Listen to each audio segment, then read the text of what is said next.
It is 3 in the morning, and the world outside your window is quiet, cloaked in a deep and settled darkness. But inside, in the space behind your eyes, a storm is raging. The silence of the room only makes the noise in your head louder, a relentless cascade of thoughts, worries, and regrets. There are deadlines from work, conversations you wish you could redo, anxieties about a future that feels both uncertain and demanding. The gentle ticking of a clock does not soothe.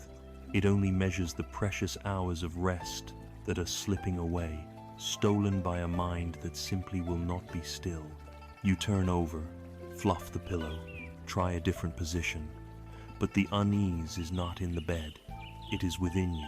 You tell yourself to just relax, to just stop thinking. A command as futile as telling the tide not to turn. If this experience feels familiar, know that you are not failing, and you are not alone. This sleepless, anxious state is not a personal defect. It has become a quiet epidemic, a symptom of our times. We live in a world that is perpetually switched on, a world of endless notifications, constant pressure to achieve, and a culture that glorifies being busy. Our minds, much like our phones, are never truly allowed to power down. Exhaustion becomes our default state, and deep, restorative sleep feels less like a biological necessity and more like an unattainable luxury. But what if there was another way? What if there was a path, walked for thousands of years, that leads away from the storm and toward a quiet harbor? This is not a path that demands blind faith or the adoption of a new religion, but rather an exploration of a profound science of the mind. It is an invitation to turn inward, to look at the nature of our own thoughts and feelings with clarity and compassion. It is the timeless wisdom of the Buddhist tradition, offered not as a dogma, but as a set of practical tools, a gentle guide to help us understand, soothe, and ultimately befriend our own restless minds. It is a way to find not only the deep sleep we crave, but the inner peace that is our birthright. To begin this journey, we must first look honestly at the nature of the problem, the very texture of the disquiet that keeps us from peace.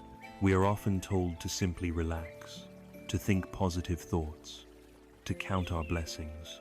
And when these well-intentioned pieces of advice fail to calm the storm within, we can be left feeling even more inadequate, as if there is something uniquely wrong with us for not being able to simply will ourselves into a state of tranquility. The truth is, it is not that simple. This deep, persistent feeling of being unsettled, this subtle friction with life, this background hum of anxiety that robs us of our rest, is a fundamental part of the human experience. It is so fundamental, in fact, that 25 centuries ago, the Buddha gave it a name. He called it dukkha. The word dukkha is often translated from the ancient Pali language as suffering, but this single word is far too narrow, too bleak to capture its full meaning. To think of it only as immense pain or tragedy is to miss its profound subtlety. A better way to understand dukkha is to imagine a chariot wheel that was not made quite perfectly. Its axle hole is not at the true center. As it turns, the ride is not smooth. There is a constant, irritating bump, a wobble, a sense of being perpetually off-kilter. This is dukkha. It is not just the agony of a broken heart or a terrible diagnosis. It is also the low-grade dissatisfaction of a day that didn't go as planned, the faint anxiety that hums beneath a moment of pleasure, the feeling that something is missing even when everything seems to be right. It is the inherent unsatisfactoriness woven into the fabric of a conditioned existence. The Buddha's first great teaching, the first noble truth, is simply the statement, there is dukkha. This is not a pessimistic declaration. It is not meant to be a sentence of doom.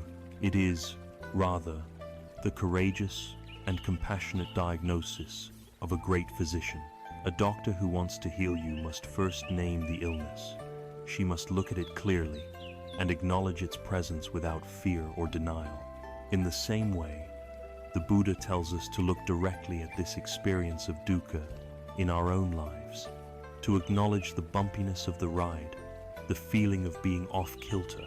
In our modern context, the sleepless nights, the chronic stress, the endless pursuit of the next thing we believe will finally make us happy, these are all symptoms of dukkha. By trying to ignore it, by distracting ourselves with entertainment, with work, with 1,000 different tasks, we are like a patient refusing to listen to the diagnosis. The healing cannot begin until we stop running and gently, bravely acknowledge the truth of our own condition. To truly grasp this, we must learn to distinguish between two different experiences, pain and suffering. Pain is an unavoidable part of life. We will all experience sickness. We will grow old. We will lose people we love. The stock market will fall.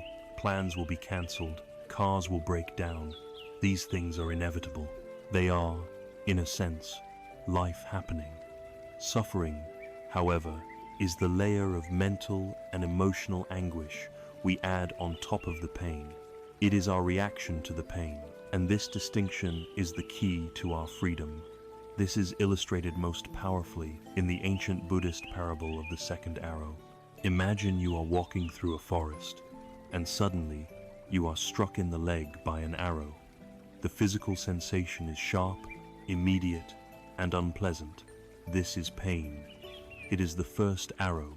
It is an unfortunate, but given, part of this particular walk in the woods. Now, as you stand there with the arrow in your leg, you begin to think, why did this happen to me? This is awful.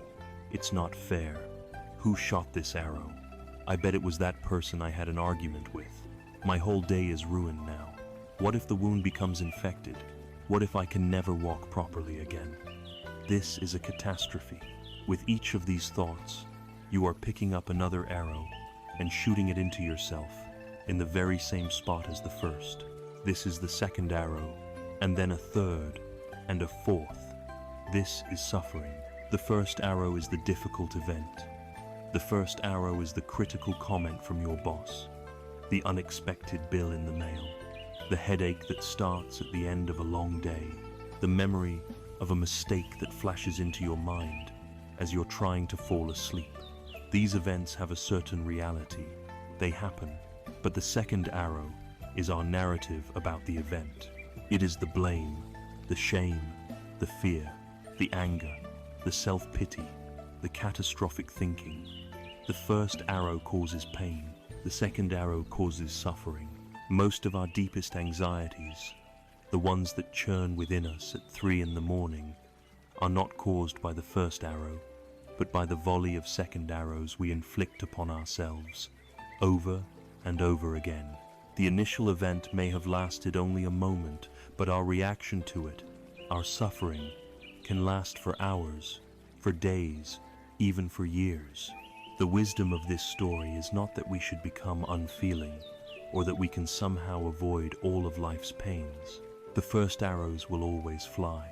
The profound insight is that the second arrow is optional. We do not have to shoot it. The suffering is not inherent in the event itself. It is constructed by our own minds. When we lie awake, ruminating on a past failure, the failure itself is the first arrow. It happened, it is over. The pain of it might still linger, but the relentless self-criticism, the voice that says I am a failure, I always mess things up, I will never succeed, that is the poison of the second arrow. It is the fuel for the fire of anxiety. When we can begin to see this mechanism clearly in our own minds, a space begins to open up. We see that we have a choice. We do not have to add suffering to pain. This is why the first step on this path is so crucial. Acknowledging dukkha is not about dwelling on the negative. It is about becoming a wise observer of our own experience. It is the practice of noticing, without judgment, when a first arrow has struck, and then noticing with gentle awareness, our own impulse to reach for that second arrow. To simply see the impulse is an act of profound mindfulness. To not act on it is an act of profound wisdom and self-compassion. Instead of berating ourselves with "why me?" we can learn to say, this is pain, this is difficult, it hurts. In that simple, honest acknowledgement, there is no second arrow. There is just a quiet, compassionate space being held for the pain to exist, without the added drama of suffering. You are not resisting the pain, you are not fighting it, and you are not fueling it. You are simply allowing it to be, with the understanding that it, like all things, will eventually pass. This is the beginning of healing. It is the first courageous step away from the noise of the unquiet mind, toward a silence that is not empty, but full of peace. So we begin here, with this honest diagnosis. The restlessness we feel is real. It has a name, dukkha. It is the friction of life, amplified by our own reactions, by the second arrows we unknowingly fire into our own hearts. By daring to look at this, by daring to name it, we have already begun to change our relationship to it. We have shifted from being a victim of the storm to becoming a student of the weather. Now that we have put a name to this condition, this pervasive sense of dis-ease, the next logical question arises. Where does it come from? To find the answer, we do not need to look outside ourselves, but rather, we must turn our gaze inward, to the very mechanism that creates the noise, to the architect of our own restlessness, to what is often called the monkey mind. If the diagnosis for our inner turmoil is dukkha, the pervasive sense of unsatisfactoriness, then the source, the very architect of this unease, is what Buddhist teachers have, for centuries, called the monkey mind. It is a metaphor so perfect, so immediately recognizable, that once you hear it, you can never forget it, because you experience its reality every single day. Imagine a restless monkey trapped inside your skull. It can never be still. It swings frantically from one branch of thought to another, without pause or purpose. In one moment, it is in the past, replaying an embarrassing memory from 10 years ago, feeling the heat of shame as if it were happening right now. An instant later, it swings to the future, obsessing over a presentation next week, imagining all the ways it could go wrong. Then it grabs a vine of random sensory input, a snippet of a song you heard this afternoon, and plays it on a loop. It leaps to a branch of judgment, criticizing your appearance, then immediately swings to a branch of desire, creating a fantasy about a vacation you can't afford. It chatters incessantly, a constant, fragmented monologue of worries, plans, opinions, and nonsense. It is impulsive, easily distracted, and its energy is chaotic and draining. This is the monkey mind, and it is the engine of our anxiety and the thief of our sleep. During our waking hours, we have strategies to manage this inner chaos. We live in a world that provides an endless buffet of distractions, a constant circus to entertain the monkey. We scroll through social media, we listen to podcasts, we immerse ourselves in work, we multitask, believing we are being productive. In reality, we are often just keeping the monkey so busy with external stimuli that we don't have to listen to its internal chatter. Our modern culture, in many ways, is a perfect playground for the monkey mind, rewarding its frantic energy and its ability to jump from task to task. But then, the day ends. We turn off the television, we put down the phone, we switch off the light. The external circus has closed for the night, and suddenly, we are left alone in the dark with the monkey. With no external world to swing through, the monkey turns its full, undivided attention inward. Its chatter, which was a background hum during the day, now seems to roar in the silence of the bedroom. This is when it brings out its most cherished collection of fears and insecurities. It replays our failures. It magnifies our worries. It constructs elaborate, terrifying scenarios about the future. One small thought, "Did I lock the front door?" can become a full-blown narrative of a home invasion. A fleeting memory of an awkward social interaction becomes a deep-seated conviction that we are unlikable and alone. Each anxious thought links to another, creating a chain reaction of fear. This mental activity is not just in our heads. It triggers a very real physiological response. The body, believing the monkey's fearful stories, enters a state of high alert. It releases stress hormones like cortisol and adrenaline, the same chemicals designed to help us fight off a predator. Our heart rate increases. Our breathing becomes shallow. Our muscles tense. We are in a state of fight or flight, lying in a perfectly safe bed. In this state, sleep is not just difficult, it is biologically impossible. The body will not allow itself to enter a state of vulnerable rest when it believes there is an imminent threat. The threat, of course, is entirely imaginary, a phantom created by the frantic chattering of the untrained mind. So, what are we to do? Our natural instinct is to fight back. We try to wrestle the monkey into submission. We yell at it, "Be quiet, stop thinking about that." We try to force our minds to be blank, but this struggle is precisely what the monkey thrives on. It loves the attention, it loves the drama.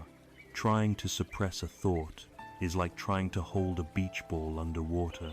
The moment you relax your effort, it bursts to the surface with even greater force. This struggle is exhausting, and it is always a losing battle. It only creates more tension, more frustration, and a deeper sense of being out of control. A wise Zen master might offer a different approach, using the analogy of a glass of water filled with mud. Imagine someone hands you this glass. The water is murky, opaque. You cannot see through it. Your first impulse might be to try and get the mud out. You might shake the glass vigorously, hoping to separate the elements. But what happens? The water only becomes darker, more chaotic. You might try to reach in and grab the mud, but you only stir it up further. The more you struggle with it, the more agitated and unclear it becomes. This is a perfect image of our relationship with our own minds. The thoughts, the worries, the memories, they are the mud. Our desperate attempts to stop thinking, to force ourselves to relax, are the shaking of the glass. The result is more turmoil. The Zen master's solution is profoundly simple, yet radically different from our habitual approach. He says, do nothing. Simply set the glass down on a table. Do not touch it. Do not agitate it. Just let it be. And then, watch. At first, nothing seems to happen. But if you are patient, if you simply allow it to rest, you will begin to see a subtle change. The heaviest particles of mud will begin to drift downward. Slowly, gracefully, of their own accord, the silt and sediment will settle on the bottom, and gradually the water at the top of the glass will begin to clear. Without any effort on your part, clarity emerges from stillness. Your mind is this glass of muddy water. The path to inner clarity and peace is not through struggle, but through stillness. It is about learning how to set the glass down. This leads us to the single most liberating realization on this entire path. You are not the monkey. You are not the mud in the water. You have a monkey mind, but you are not your mind. There is a profound difference between being lost in the thought and being aware that a thought is present. We have spent our entire lives identifying with the chatter. We believe we are the voice in our head. If the voice says, "I am anxious," we believe, "I am an anxious person." But there is another possibility. There is a part of you that is aware of the monkey's antics, a part of you that can observe the thoughts as they arise and pass away. This is the observer, the silent witness. When you identify with the monkey, you are tossed about in the storm. When you learn to rest as the observer, you become the calm, quiet sky through which the storm clouds of thought and emotion pass. The clouds may be dark and turbulent, but they do not and cannot harm the sky itself. Discovering this inner observer is the beginning of true freedom. It means the monkey can be chattering, the thoughts can be swirling, but it doesn't have to overwhelm you. You can create a space between yourself and your thoughts. You can watch them without getting entangled in them. You are no longer a passenger on a chaotic ride. You are the calm driver who can see the road ahead. This is not something that happens overnight. It is a skill, a practice, a gentle training of our attention. We have spent a lifetime strengthening our identification with the monkey, and now we must patiently begin to strengthen our identity as the observer. We have now met the architect of our inner noise, this restless monkey mind. We understand its nature, why it becomes so loud in the quiet of the night, and we have learned through the wisdom of the muddy water that our struggle only makes it stronger. Most importantly, we have uncovered the revolutionary truth that we are not the noise, but the silence that holds it. But this understanding, as profound as it is, remains theoretical without practice. How, exactly, do we learn to set the glass down? How do we strengthen our connection to the calm observer and weaken the grip of the frantic monkey? The answer does not lie in some complex technique or esoteric secret. The tool we need is already with us. It is the anchor in any storm, the gateway to stillness, as close, as simple, and as constant as our very own breath. If our mind is a glass of muddy water, and our attempts to fight it only stir the sediment, the question becomes, how do we allow it to settle? If our mind is a frantic monkey, and wrestling with it only leads to more chaos, how do we begin the gentle process of taming it? The answer is found not in a complex strategy or an intellectual concept, but in the simplest, most fundamental reality of our existence, a process that has been with us from the moment of our birth to this very second, and will be with us until our last. The answer is the breath.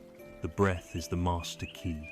It is the sturdy post to which we can tie the wild animal of the mind. It is the anchor that can hold our awareness steady in the storm of thought and emotion. It is utterly simple, always available, and it costs nothing. Its power lies in one undeniable fact. The breath is always happening in the present moment. Think about the nature of the monkey mind. Its entire existence is spent in imaginary worlds. It dwells in the past, a realm of memory that no longer exists, generating regret or nostalgia, or it projects itself into the future, a realm of fantasy that does not yet exist, generating anxiety or desire. The restless, anxious mind almost never resides in the here and now. The here and now is the one place it cannot create its dramas, and the breath is the body's permanent address in the present moment. You cannot breathe yesterday's breath, nor can you breathe tomorrow's. You can only experience the breath that is happening right now. Therefore, by consciously placing our attention on the simple, physical sensation of breathing, we perform a profound act of homecoming. We gently, but firmly, pull our awareness out of the phantoms of past and future and anchor it in the living reality of the present. This is the foundational practice of mindfulness, known in the Buddhist tradition as Anapanasati, which simply means mindfulness of breathing. The practice itself is one of radical simplicity. You can do it anywhere, at any time. You begin by finding a posture that is both comfortable and alert, whether sitting in a chair, on a cushion, or even lying down in bed, which is a perfect way to prepare the mind for sleep. The invitation is to gently close your eyes, or lower your gaze, and turn your attention inward. The instruction is not to think about the breath, but to feel it. Choose a spot on your body where the sensation of breathing is most clear to you.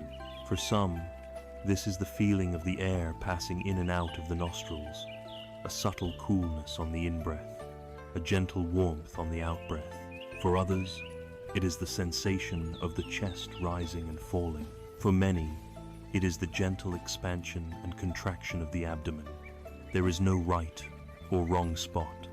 Just choose one to be your anchor point. Now, simply rest your attention there. Feel the entire journey of one in-breath. Feel the entire journey of one out-breath. There is no need to change your breathing in any way. You are not trying to take deep, relaxing breaths. You are simply observing the breath exactly as it is.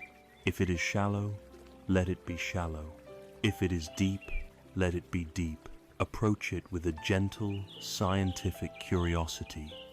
You are just a neutral observer, watching the natural rhythm of life unfolding within you. And now comes the most important instruction of all. Inevitably, your mind will wander. A thought will arise. A sound will distract you. A memory will pull you away. The monkey will see a branch and swing towards it. This is not a mistake. It is not a failure.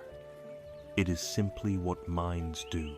The moment you realize your attention has drifted, that moment of recognition is a moment of perfect mindfulness. And in that moment, you have the opportunity to perform the core exercise of this practice without any judgment, without any self-criticism or frustration. You gently, kindly guide your awareness back to the sensation of the breath. That is the entire practice. Breathing in, breathing out, noticing the mind has wandered, and gently returning, over and over again. Every time you return your attention to the breath, you are strengthening the muscle of mindfulness. Every gentle return is a victory. It is like training a puppy. You wouldn't yell at a puppy every time it wandered off. You would patiently and kindly lead it back. We must learn to treat our own minds with this same patient kindness. This process has a profound effect on our nervous system. Our bodies have two main operating modes. There is the sympathetic nervous system, our fight or flight response, which is activated by stress and the monkey mind's fearful stories. And there is the parasympathetic nervous system, our rest and digest response, which allows for relaxation, healing, and deep sleep. The constant chatter of the mind keeps us locked in the fight or flight mode. The simple act of resting our awareness on the breath is a direct signal to the body to switch gears. It is a biological message that says, "We are safe. There is no threat. You can stand down."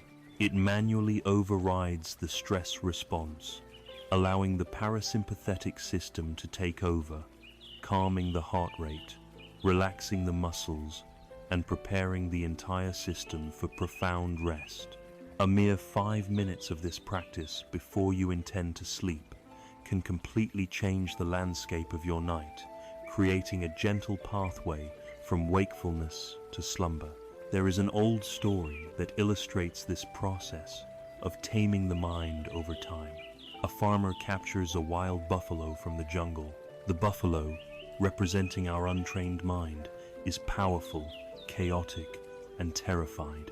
The farmer takes a strong rope, which represents the practice of mindfulness, and ties the buffalo to a solid, deeply rooted post, which represents the breath and the body.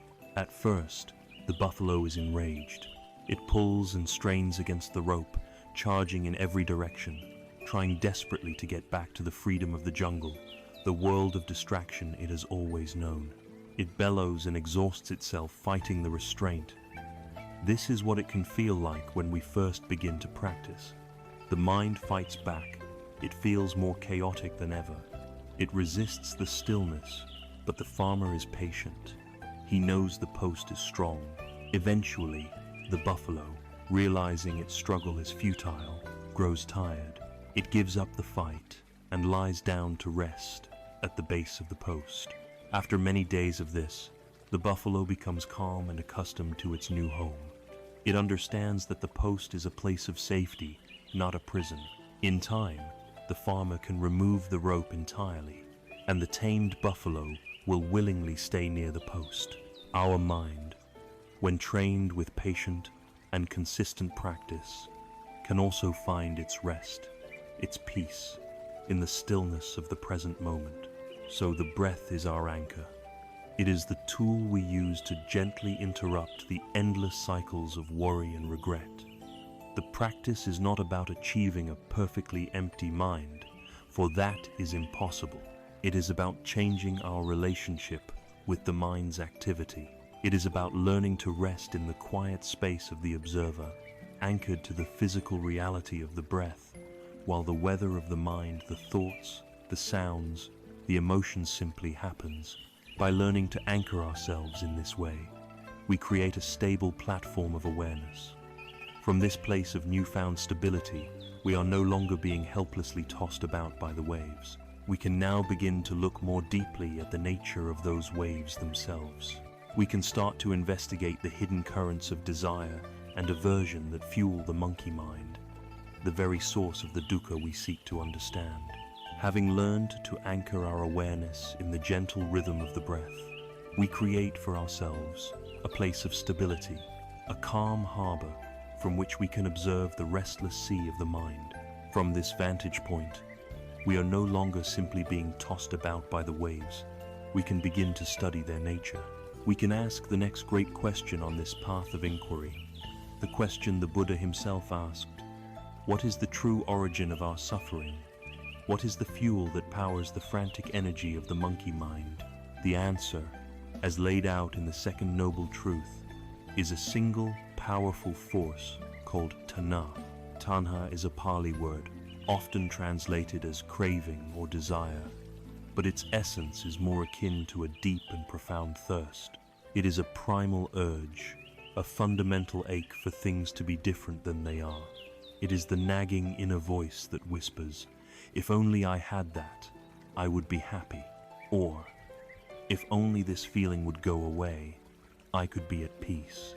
It is the constant leaning forward into the future, searching for the next source of pleasure, the next solution to our discontent.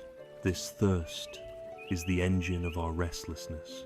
The great illusion we live under is the belief that if we can just satisfy this thirst, we will find lasting contentment.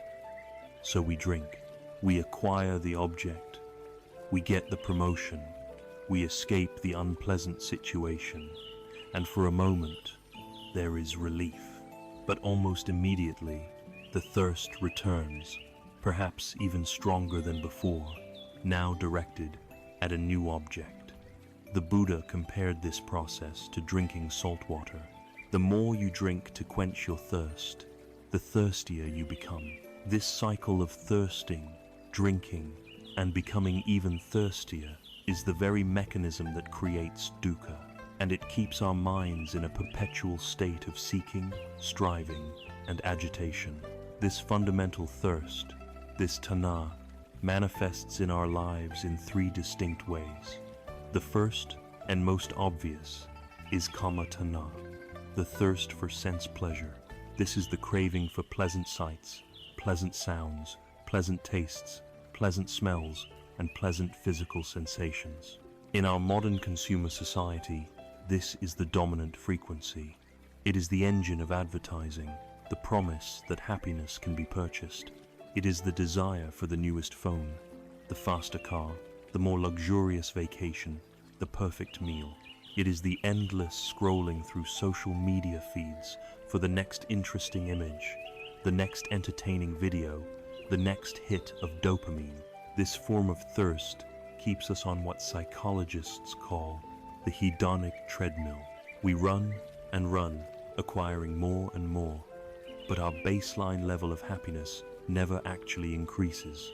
The pleasure from each new acquisition is fleeting, and as soon as it fades, the thirst returns, and we are off and running again, seeking the next thing we believe will finally satisfy us.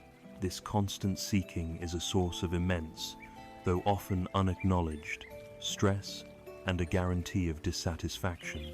The second form of thirst is more subtle. and far more powerful. It is called bhava tanha, the thirst for becoming, or the thirst for existence. This is not just a craving for things, but a deep craving to be something, to solidify and enhance our sense of self, our ego. It is the burning desire for status, for fame, for recognition, for a particular identity. It is the thought that says, if only I could become a vice president, if only I were seen as being more intelligent or attractive, if only I could build the perfect family and the perfect life, then I would be secure, then I would be whole. This is the ego's desperate project to prove its own reality and importance. It is what fuels our ambition, but it also fuels our deepest insecurities.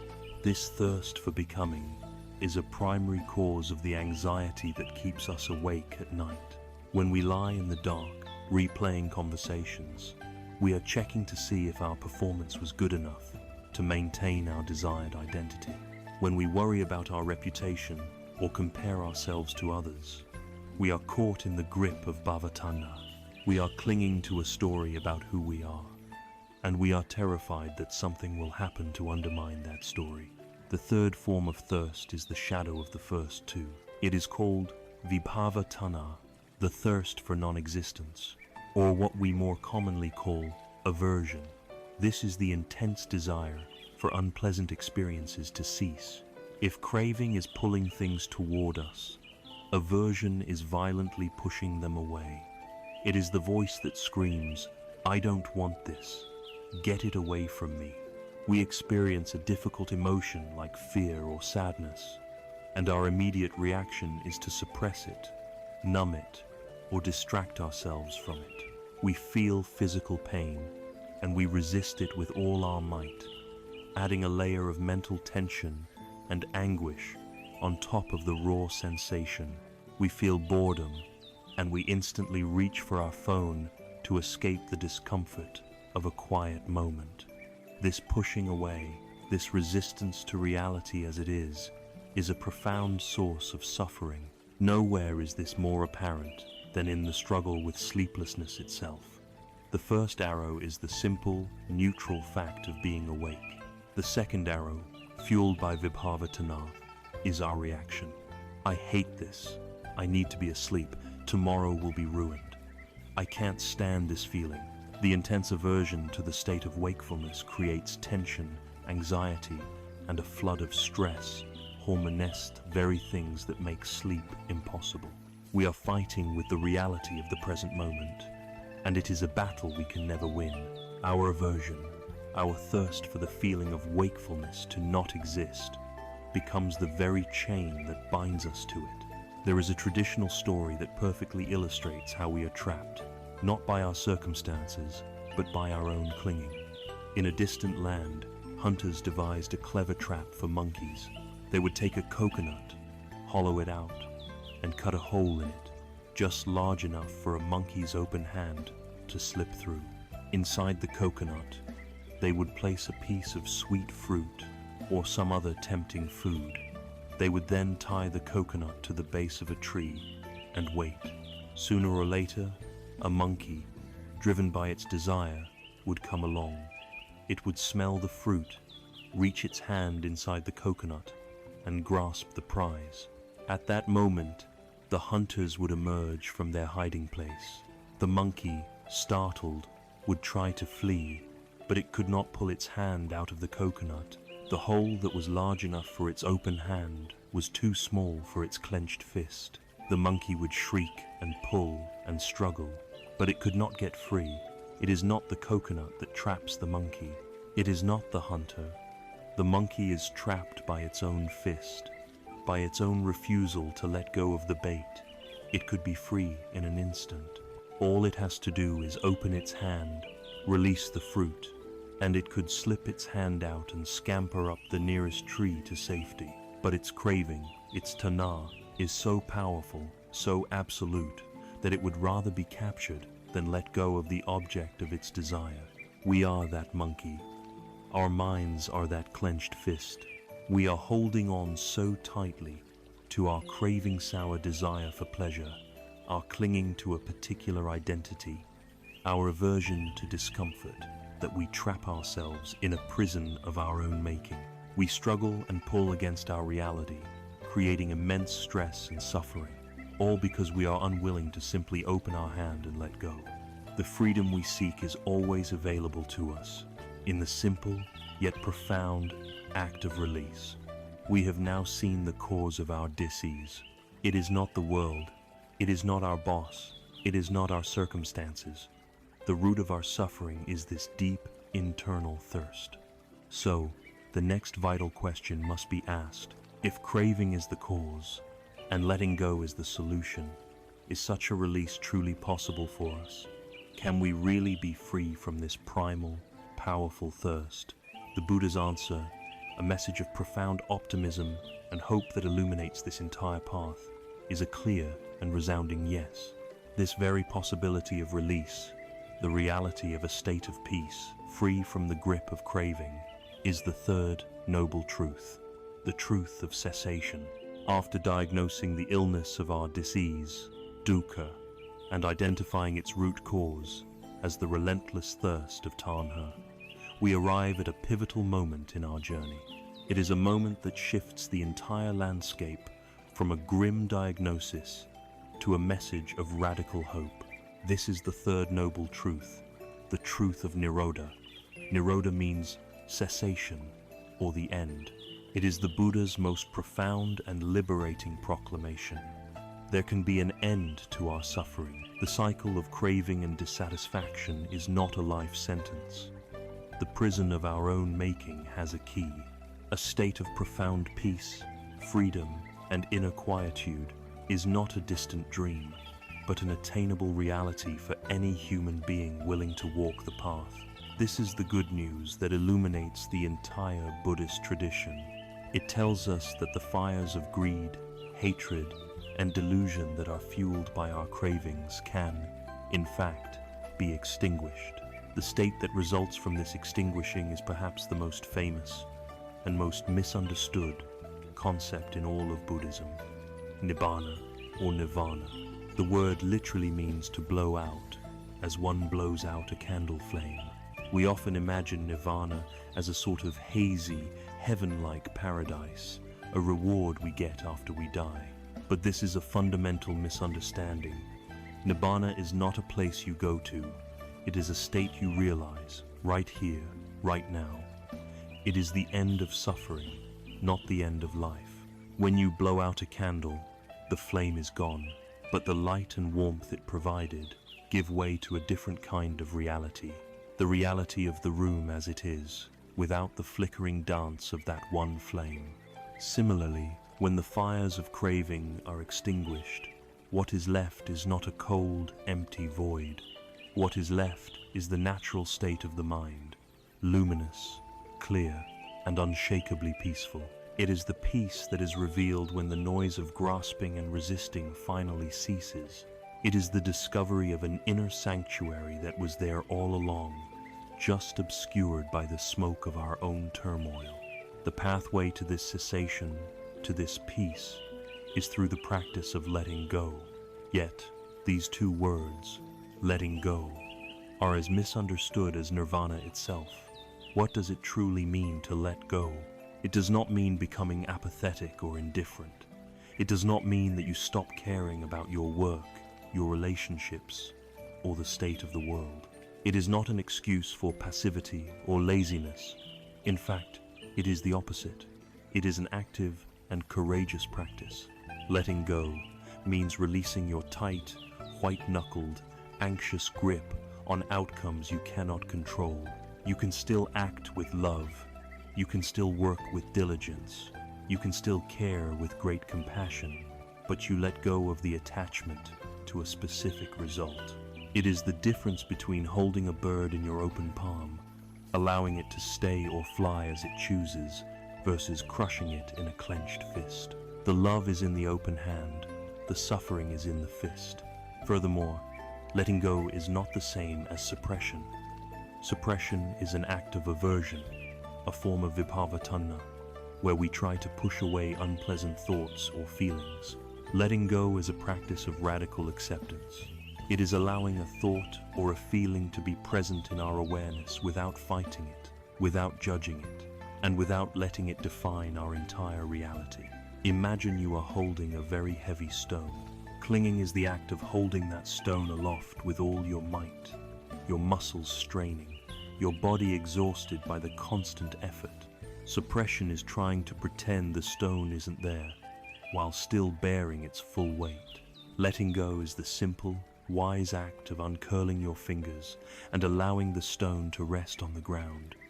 The stone, the difficult feeling or situation, may not have vanished, but you are no longer burdened by the exhausting effort of resisting it. You have let go of the struggle, and in doing so, you have found your freedom. This practice has a direct and powerful application to the very immediate problem of sleeplessness.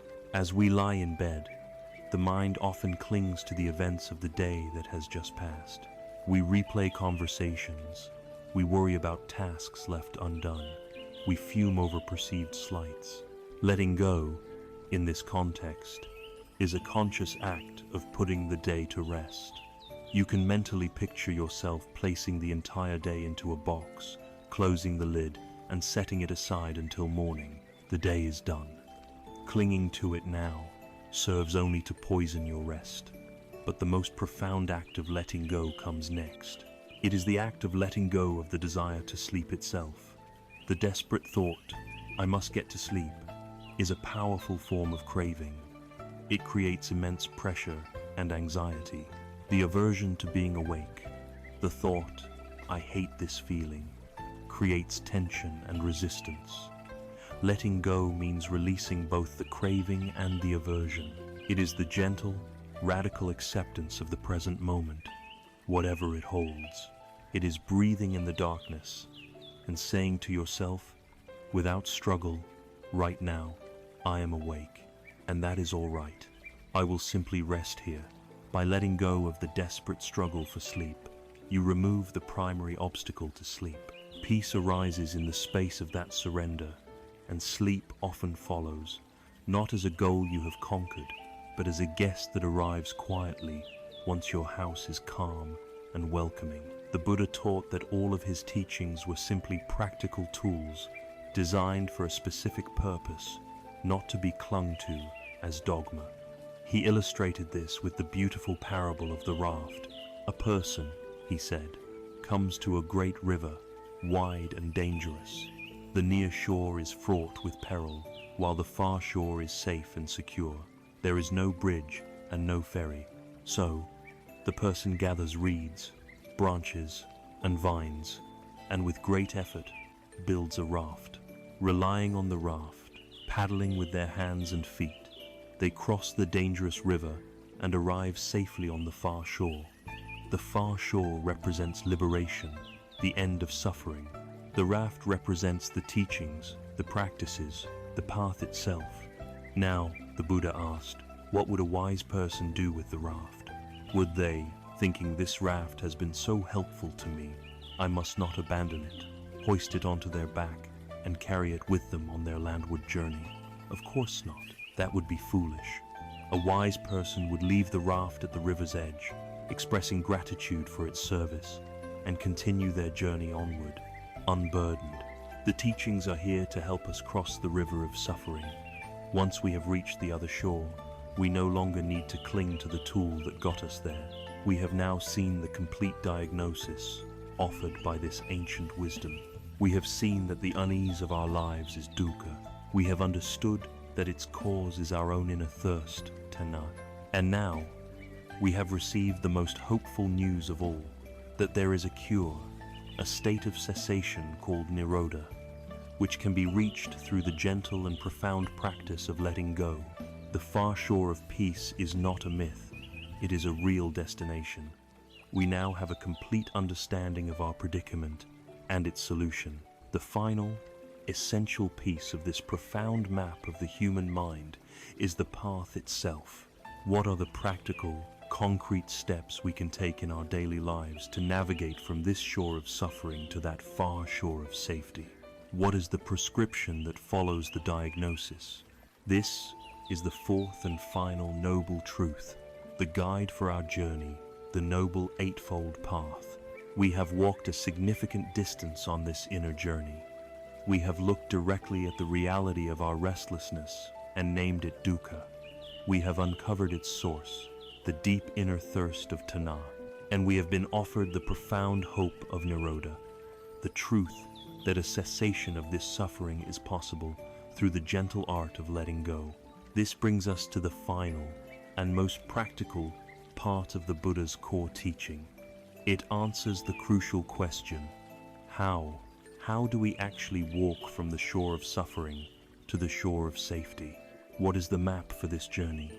The answer is the fourth noble truth, the prescription that follows the diagnosis. It is a complete, holistic guide for living, a blueprint for a life of wisdom, integrity, and peace. It is known as the Noble Eightfold Path. The first thing to understand about this path is that it is not a linear sequence of 8 steps you must master one after the other, like climbing a ladder. To think of it that way is to miss its elegant and integrated genius. A far better image is that of a great wheel with 8 spokes. Each spoke represents one factor of the path. A wheel requires all of its spokes to be present, strong, and in balance for it to roll smoothly and true. If one spoke is weak or missing, the entire wheel is compromised. In the same way, all 8 factors of this path are to be cultivated simultaneously as they support and deepen one another. For example, the practice of right mindfulness helps us to be aware of our impulses, which in turn supports right speech, so we don't speak carelessly. Earning a right livelihood, a job that doesn't create inner conflict, makes it easier to cultivate a calm and focused mind in right concentration. Each part enriches all the others. They all connect at the hub of the wheel, which is the state of liberation, of nibbana itself. To make this comprehensive path easier to understand, its 8 factors are traditionally grouped into 3 essential divisions. These are wisdom, known as panya, ethical conduct, known as sila, and mental discipline, known as samadhi. These 3 pillars form a virtuous and self-reinforcing cycle.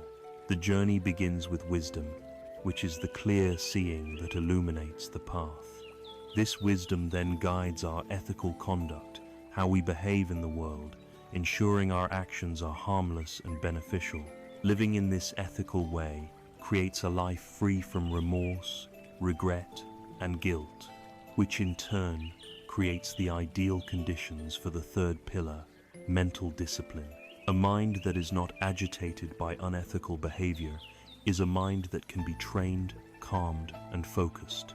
And a mind that is calm and focused through mental discipline is the very instrument that can develop even deeper, more profound wisdom. And so the wheel turns, gathering momentum with each rotation.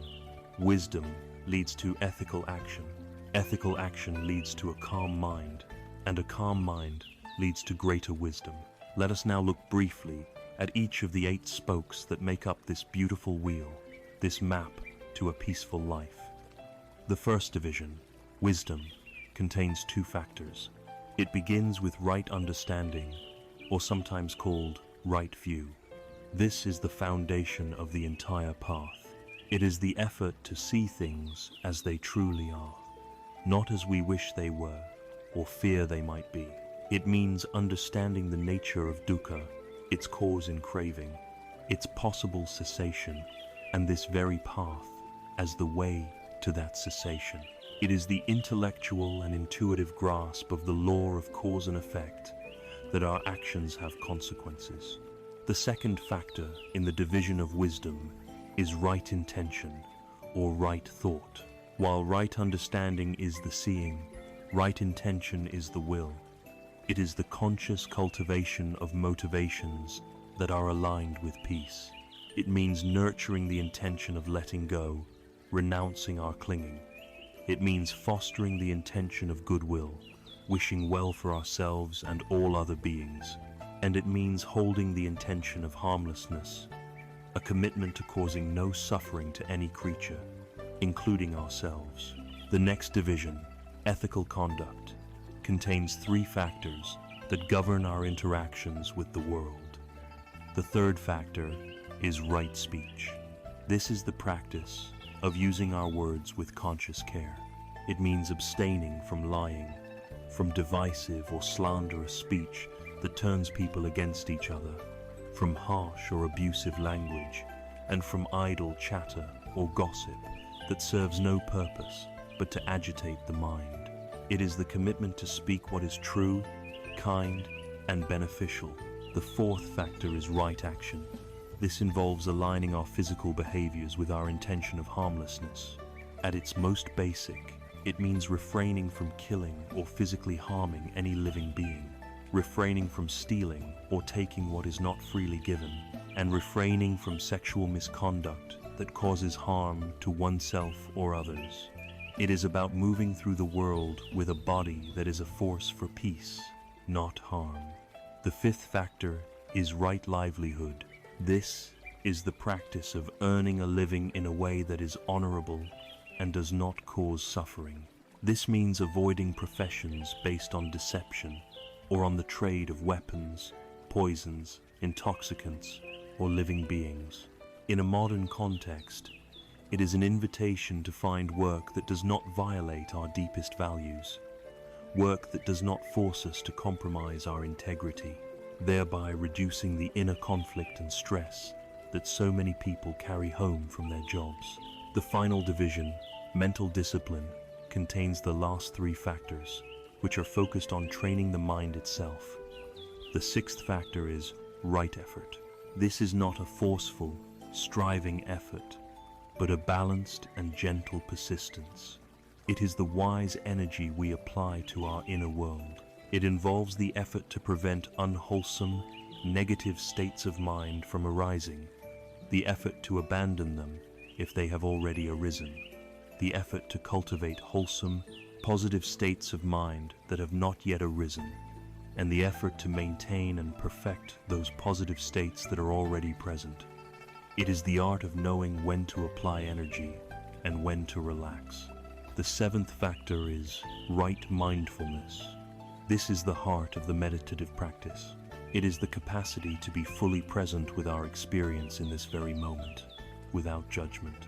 It is the clear-seeing awareness of our own body, our feelings as they arise and pass, our thoughts as they bubble up and dissolve, and the very nature of reality itself.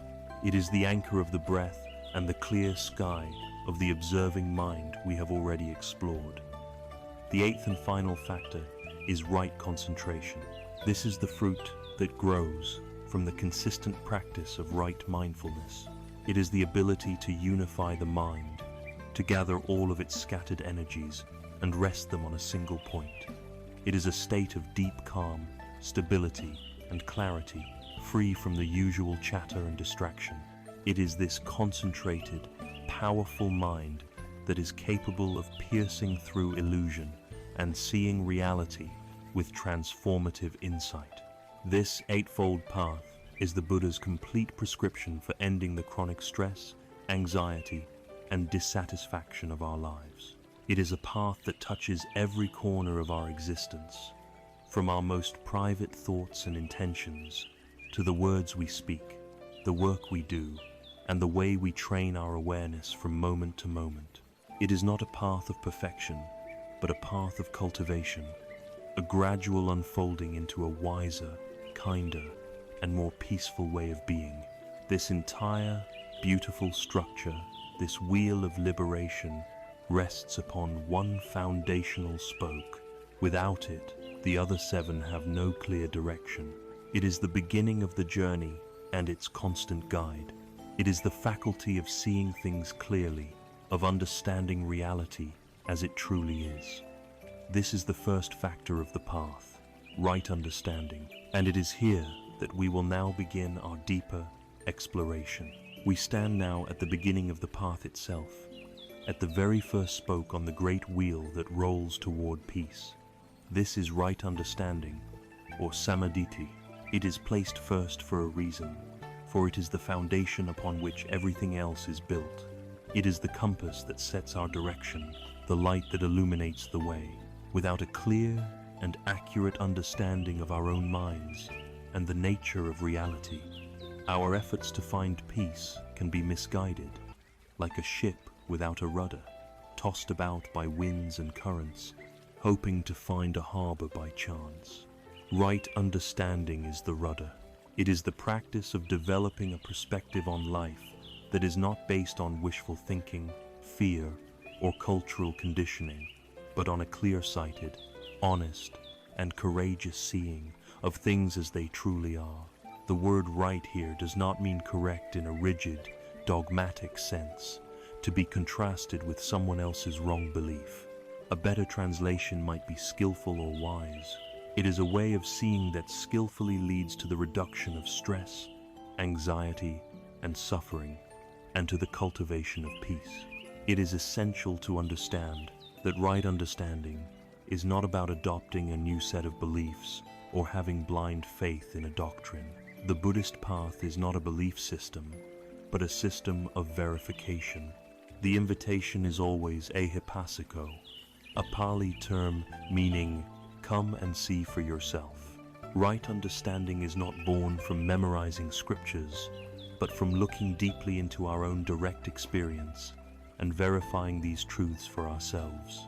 It begins as an intellectual understanding, a map that we study, but it matures into a profound, intuitive wisdom, the direct knowing that comes from walking the territory yourself.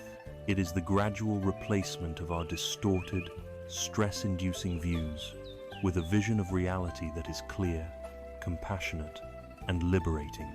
A core component of this clear vision is the understanding of Kamma, or karma, as it is more commonly known. This concept is often misunderstood in the West as a kind of cosmic justice system, a supernatural force that doles out rewards and punishments. The Buddhist understanding is much simpler, more practical, and more scientific. Kamma is simply the law of cause and effect in the ethical domain. It states that every intentional action, word, and thought has a consequence. The key word here is intentional.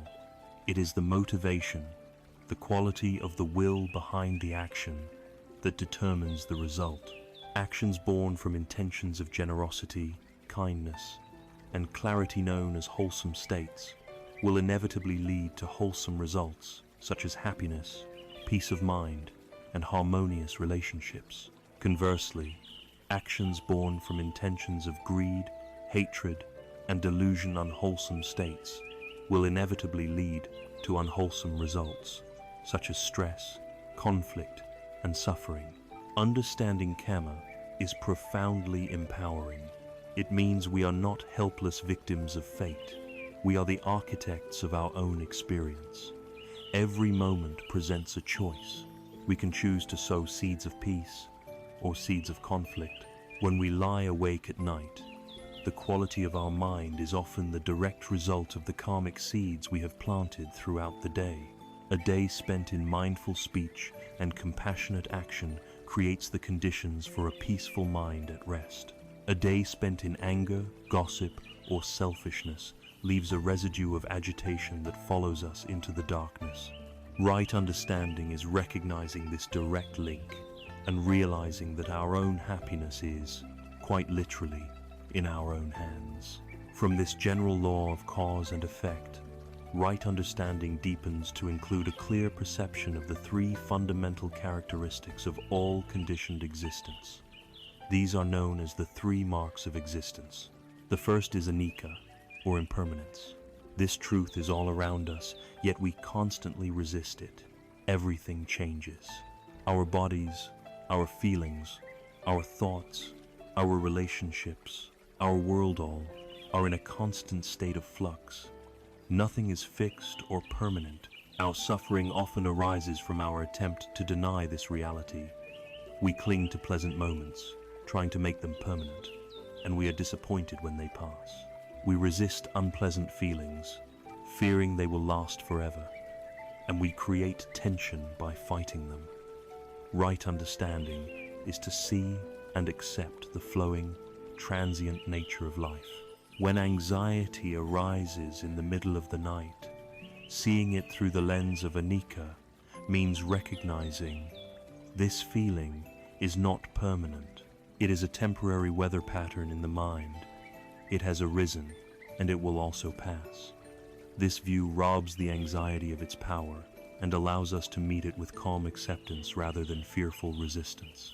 The second mark is dukkha, the unsatisfactoriness we have already explored. With right understanding, we see dukkha not just as pain, but as an inherent quality of any experience we rely on for lasting happiness. Because all things are impermanent, they cannot provide a stable, secure foundation for our peace. Leaning on them is like leaning on a wobbly post. This is not a pessimistic view, but a realistic one. It wisely encourages us to stop seeking ultimate satisfaction where it cannot be found in fleeting states, possessions, or achievements, and to instead turn toward a peace that is not dependent on changing conditions. The third mark, and the most subtle, is anatta, or not self. Our culture teaches us to believe that deep inside each of us, there is a fixed, solid, independent chorea, me or an I, that is the permanent owner of our body, thoughts, and feeling. Right understanding investigates this assumption and finds it to be an illusion. What we call a self is actually a dynamic, interdependent process of 5 elements: our physical body, our feelings, our perceptions, our mental formations, like thoughts and intentions, and our consciousness. These processes are constantly changing, flowing into one another. There is no permanent CEO in the head directing the show. The thought, "I am a failure," is not a statement from a solid, failed self. Right understanding sees it as simply, a thought of failure has arisen in the mind.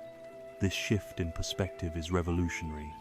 It creates a space between awareness and the ego's stories. It loosens the grip of self-criticism, pride, and the heavy burden of having to defend and promote a fixed identity. It is a profound release into freedom. The danger of a partial or wrong understanding is illustrated perfectly in the ancient parable of the blind men and the elephant. A king, the story goes, brought a group of men who had been blind from birth into his courtyard, where he had an elephant stationed. He asked each of them to touch the animal and describe it. The first man touched the elephant's thick, sturdy leg and declared, "An elephant is like a pillar." The next man happened to grab the tail and said, "No, you are wrong. An elephant is like a rope." A third man touched the broad, leathery ear and insisted the elephant was like a giant fan. Another felt the long, curving tusk and described it as a spear, while the one who touched the trunk said it was like a great snake. Because each man was convinced that his own limited, direct experience represented the whole truth, they soon fell into a heated argument, unable to agree. We are often like these blind men. We grasp one small part of our reality as success, a failure, a fleeting emotion, and we mistake it for the whole story. We build our entire worldview on a limited, distorted perception. Right understanding is like the person with sight who can see the entire elephant. It sees how the leg, the tail, the ear, and the trunk are all different, yet all integral parts of a larger, coherent whole. It is the ability to step back and see the bigger picture, the interconnectedness, the impermanence, and the impersonal nature of experience. With this clear map, this wise view of the terrain, we are equipped to travel the path skillfully. Right understanding is the light that guides every other step. It dispels the ignorance that is the root cause of all our suffering. With this map in hand, with this clear view of how things are, the next logical step on our journey is to align our inner compass. We must ensure that our deepest motivations, the very energy that drives our every thought and action, are pointed in the direction of peace shown on the map. After all, A clear map is of little use if our intention is to walk in the opposite direction. Therefore, the second vital spoke on the great wheel of the path is the cultivation of right intention.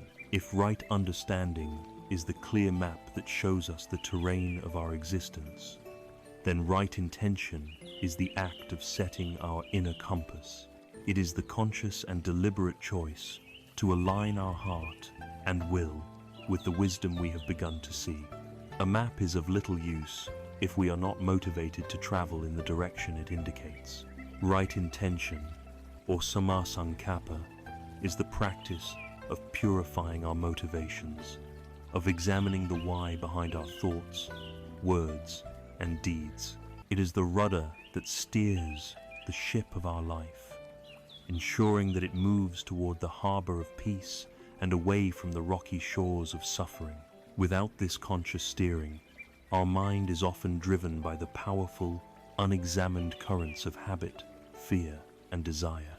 Cultivating right intention is like becoming a conscious gardener of the mind. Our thoughts are seeds, and the ground of our mind is fertile.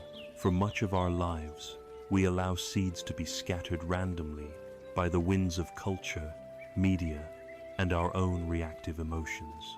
Weeds of anger, greed, and anxiety grow just as easily as flowers of kindness and peace. Right intention is the moment we decide to become an active gardener.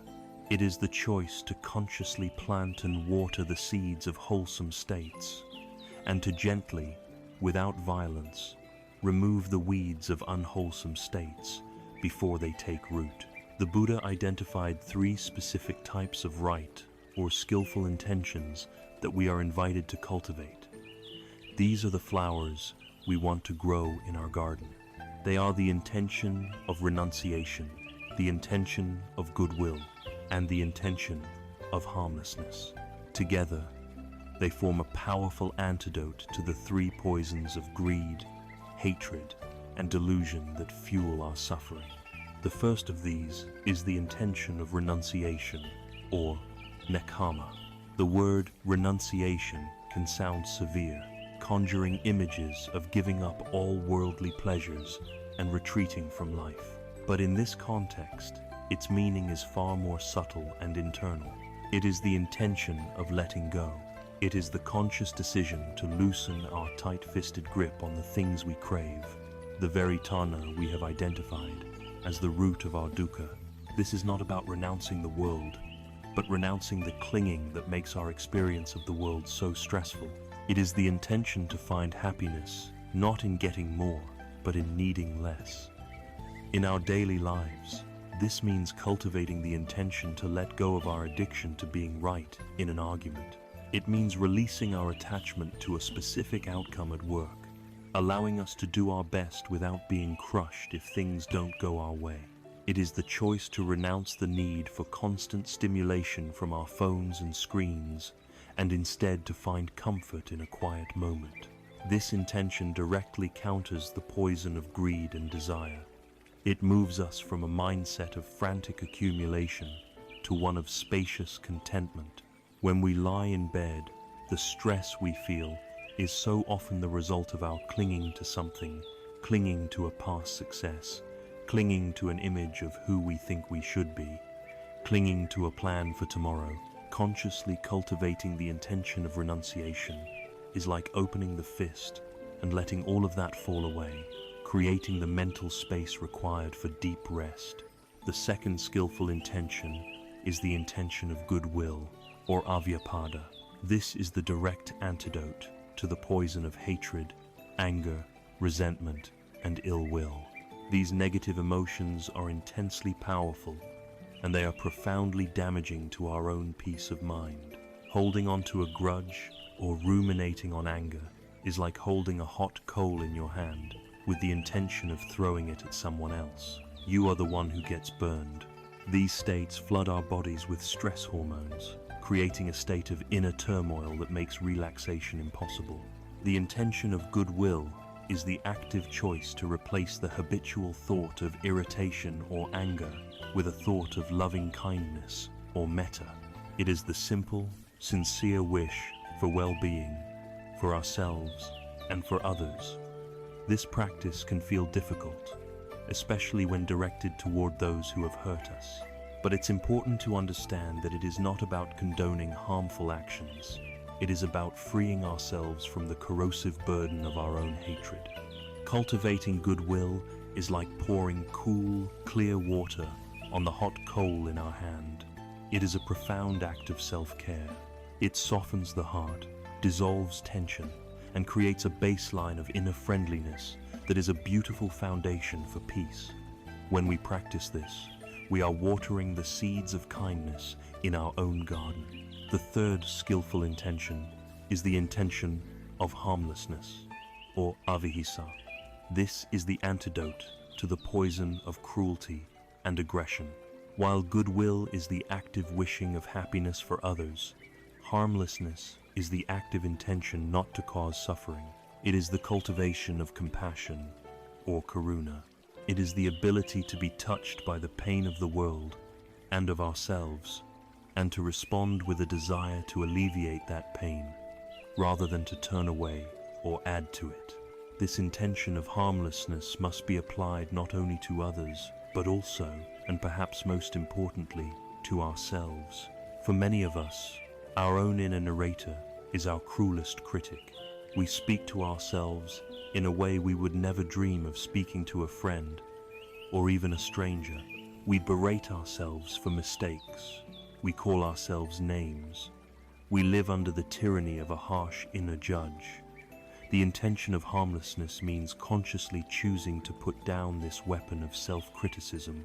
It means learning to speak to ourselves with the same gentleness and compassion we would offer to someone we love who is struggling. This practice of self-compassion is not self-indulgence. It is a vital component of mental health. It reduces the inner friction and self-inflicted stress that keep us trapped in cycles of anxiety and self-doubt. There is a powerful folk story, often attributed to the Cherokee people, that illustrates this principle of right intention perfectly. An elder is teaching his grandson about life. He says, "A great fight is going on inside me. It is a terrible fight between two wolves. One wolf," he explains, "is evil. He is anger, envy, sorrow, regret, greed, arrogance, self-pity, guilt, resentment, and ego." He continues, "The other wolf is good. He is joy, peace, love, hope, serenity, humility, kindness, empathy, and truth." The grandson thinks about this for a minute and then asks his grandfather, "Which wolf will win?"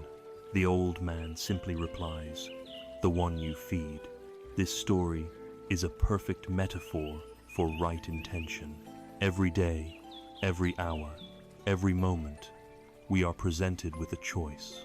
We can feed the wolf of anger by replaying a grievance in our minds, chewing on the injustice of it. Or we can feed the wolf of peace by consciously cultivating a thought of understanding or forgiveness. We can feed the wolf of greed by obsessing over what we don't have, or we can feed the wolf of contentment by cultivating gratitude for what we do have. We can feed the wolf of self-pity by dwelling on our hardships, or we can feed the wolf of compassion by treating ourselves with kindness. The state of our mind is not a random occurrence. It is the direct result of which wolf we have been feeding. A mind that is agitated and unable to rest at night is a mind where the wolf of fear and resentment has been well fed throughout the day. A mind that settles easily into peace is one where the wolf of kindness and letting go has been nourished. Right intention is the conscious, deliberate act of feeding the right wolf. With our worldview clarified by right understanding, we now have a map. With our heart aligned by right intention, we now have a compass pointing us toward peace. When these two aspects of wisdom are in place, a natural and beautiful transformation begins to occur. The clarity and purity of our inner world inevitably begins to overflow and express itself in our engagement with the outer world. The first, most powerful, and most immediate way this inner alignment manifests is through the very words we choose to use. Our speech becomes a direct reflection of our intention. This brings us to the next vital spoke on the great wheel of the path, the beginning of ethical conduct in action, the practice of right speech. As our inner world begins to shift, guided by the clarity of right understanding and the warmth of right intention, the transformation naturally seeks expression. The inner landscape begins to shape the outer. The first, most frequent, and most powerful way that our internal state becomes external is through the act of speech. Our words, which we so often use unconsciously, are not merely sounds. They are potent forces that create realities. They can be weapons that inflict deep wounds, or they can be instruments of healing. They can build walls of separation, or they can build bridges of connection. They can weave webs of confusion, or they can illuminate the truth. The third factor of the Eightfold Path, right speech, or samavacha, invites us to recognize this power and to transform our communication from a reactive habit into a conscious spiritual practice. It is the first step in the division of ethical conduct, or sila, where we begin to align our actions in the world with the wisdom we are cultivating within. The practice of right speech is traditionally defined by 4 key aspects to abstain from. We can think of these as 4 gates that our words should pass through before we release them into the world. The first gate is abstaining from false speech. At its most basic, this means not telling lies, but it goes much deeper than that. It is a profound commitment to living in truth. This includes refraining from exaggeration that makes our stories more dramatic, avoiding so-called white lies told for convenience, and being careful not to mislead others through omission or clever wording. It also means keeping our promises so that our word becomes reliable and trustworthy. Living in this way has a profound effect on our inner peace. Dishonesty requires a constant expenditure of energy. A lie must be remembered, and often more lies must be told to support the first one. It creates a background hum of fear, a nagging anxiety about being discovered. This inner division, this lack of integrity, is a heavy burden to carry. A person committed to truth, on the other hand, lives with a sense of lightness and freedom. They have nothing to hide, nothing to defend, no complex web of deceit to maintain. Their mind is unified and at ease, creating a foundation of calm that is essential for deep rest. The second gate is abstaining from slanderous or divisive speech. This is the kind of speech that poisons relationships and creates conflict. It is talking behind someone's back, carrying tales from one person to another, and intentionally saying things that will set 2 people against each other. It is the language of us versus them. We might engage in this kind of talk to feel a temporary sense of superiority, or to bond with one person at the expense of another. But the ultimate result is always toxic. It creates an atmosphere of suspicion, distrust, and hostility in our environment, which inevitably reflects back into our own minds. When we speak in a way that divides others, we divide our own heart. We create a world of perceived threats and alliances, a world that feels unsafe. A mind that is preoccupied with social intrigue and conflict is a mind that cannot find peace. By committing to abstain from divisive speech, we choose to become a force for harmony, and in doing so, we create a more harmonious inner world for ourselves. The third gate is abstaining from harsh speech. This is any language that is intended to cause pain. It is yelling, insulting, name-calling, and belittling. It is the sharp, cutting sarcasm that masquerades as humor, but is actually a form of aggression. Harsh speech is the sound of anger and ill will made manifest. When we are overcome by anger, there can be a powerful urge to lash out, to vent our frustration by wounding another with our words. This may provide a fleeting moment of release, but the cost is immense.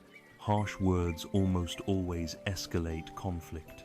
They damage trust that can take years to rebuild, and they leave a lasting scar on both the receiver and the speaker.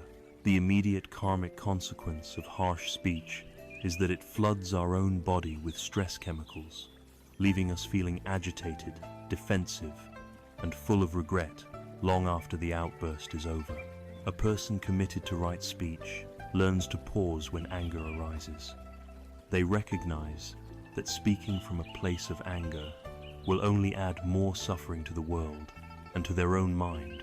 They choose, instead, to speak with gentleness, or to remain silent until the storm of anger has passed. Gentleness de-escalates, it soothes, and it calms our own nervous system as much as it does the other person's. The fourth and final gate is abstaining from idle chatter or gossip. This is perhaps the most subtle and, in our hyper-connected world, the most challenging aspect of right speech. It is speech that has no real purpose. It is the endless speculation about the lives of celebrities or acquaintances, the complaining that goes in circles without seeking a solution, the filling of every empty space with meaningless noise. This kind of communication is the verbal equivalent of the monkey mind. It dissipates our precious mental energy, keeping our awareness scattered and on the surface of life. It trains the mind to be agitated and distracted.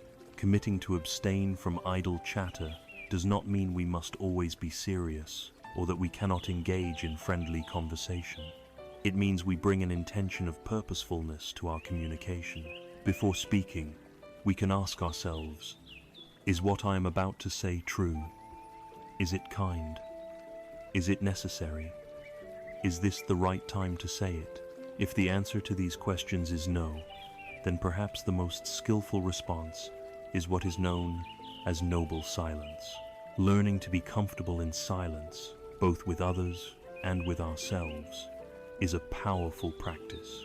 It conserves our energy, it allows for deeper thoughts to arise, and it cultivates a mind that is calm and collected. This practice is not just about avoiding the negative, it is also about actively cultivating the positive. It is about using our speech as a tool to uplift, to encourage, to clarify, and to connect. A kind word spoken to someone who is struggling can change the course of their entire day. A word of sincere appreciation can strengthen a relationship in a profound way. A word that explains a difficult truth with clarity and compassion can resolve a long-standing conflict. As the proverb says, a single kind word can warm 3 winter months. When we use our speech in this way, the benefits flow in both directions. The act of generating kindness and compassion in our speech generates those same qualities in our own heart. Ultimately, the practice of right speech is a profound gift we give to ourselves. There is an old saying that a clear conscience is the softest pillow. When we go to lay our head down at night, the events of the day play back in our minds. If our day was filled with untruths, with harsh words spoken in anger, or with divisive gossip, our mind is like a turbulent sea, churned up by the residue of our own actions. We are haunted by regret, by shame, by the fear of our words being discovered or repeated. This inner agitation is a formidable barrier to sleep. But if we have spent the day endeavoring to speak truthfully, kindly, and beneficially, our mind is clear. There are no loose ends, no karmic debts, no inner conflicts to resolve. The sea of the mind is calm, and we can drift into sleep on its peaceful surface. When we have aligned our words with the intention for peace, creating harmony in our communication, the path naturally invites us to extend this principle to our broader physical presence in the world. Our actions must become as harmless and beneficial as our words. We are called to embody our peaceful intentions, not just in what we say, but in what we do. This brings us to the next essential practice in ethical conduct, the practice of right action. Having aligned our inner compass with right intention, and trained our tongues to speak words of healing with right speech, the path now calls us to let this peaceful intention flow into our entire physical presence in the world. Our deeds must become as skillful as our words. The fourth factor of the Eightfold Path, right action, or Samakamanta, is the practice of embodying our compassionate intentions in everything we do. It is about moving through the world in a way that promotes safety, trust, and well-being for both others and for ourselves. This is not a restrictive code of conduct imposed from the outside, but rather a joyful and liberating expression of a mind that is growing in wisdom and clarity. It is the practice of closing the gap between our values and our actions, creating a life of profound integrity that becomes a sanctuary of peace. The practice of right action is traditionally built upon three fundamental precepts, which serve as clear and practical guidelines for harmless living. The first and most foundational of these is to abstain from the taking of life. This is the cornerstone of a non-violent life. At its most direct, it is a commitment not to intentionally kill or cause physical harm to any living being, from the largest animal to the smallest insect. But in our complex modern world, this principle invites a much deeper inquiry. It asks us to mindfully examine the ripples of our actions.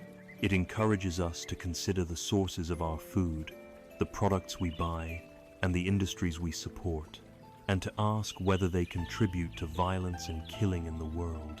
It extends to our relationship with the environment, recognizing that to harm our planet's delicate ecosystems is to cause immense harm to the countless beings that depend on them. This is not about achieving an impossible standard of absolute purity, but about cultivating a spirit of reverence for life in all its forms. It is a conscious intention to reduce the amount of harm we cause and to actively be a force for protection, not destruction. A heart that cultivates this reverence for life is a heart that is tender, connected, and at peace. The second pillar of right action is to abstain from taking what is not freely given. On the surface, this simply means not stealing. It is a commitment to respecting the property of others. But like the first precept, its implications run deep. It is an invitation to cultivate a radical honesty in all of our dealings. This includes being truthful in our business affairs, not cheating on our taxes, and not taking credit for the work of others. In our digital age, it might mean respecting intellectual property and not consuming pirated material. On a more subtle level, it can even mean not stealing someone's time by being habitually late or by wasting their attention with frivolous matters. To live by this principle is to become a person of unimpeachable integrity. When we are honest in all our dealings, we have nothing to hide. We are free from the fear of exposure, from the gnawing anxiety that comes with deceit. We build relationships based on trust, and we create an inner environment of self-respect. This integrity is a powerful balm for the mind, calming the anxieties that arise from a life that is not whole. The third pillar of right action is to abstain from sexual misconduct. This principle is about bringing mindfulness, respect, and kindness into our sexual lives. It calls us to ensure that our sexual expression is not a source of harm for ourselves or for others. This means refraining from any form of sexual activity that involves coercion, exploitation, or deceit. It is a commitment to honesty and fidelity within our relationships, recognizing that trust is sacred and easily broken.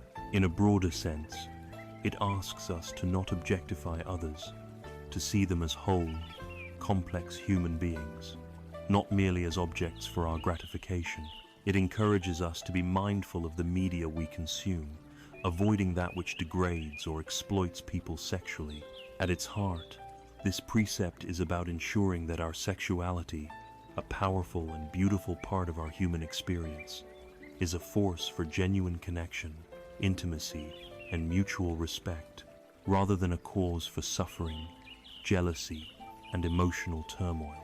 By adhering to this principle, we avoid the immense guilt, regret, and mental chaos that so often accompany unethical sexual behavior, preserving our own peace of mind and honoring the dignity of others.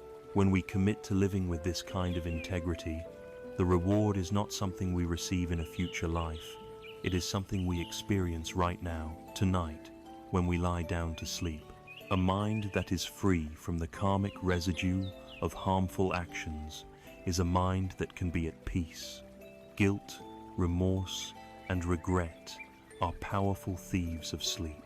They are ghosts from our past actions that haunt the quiet hours of the night, replaying our misdeeds and filling us with anxiety.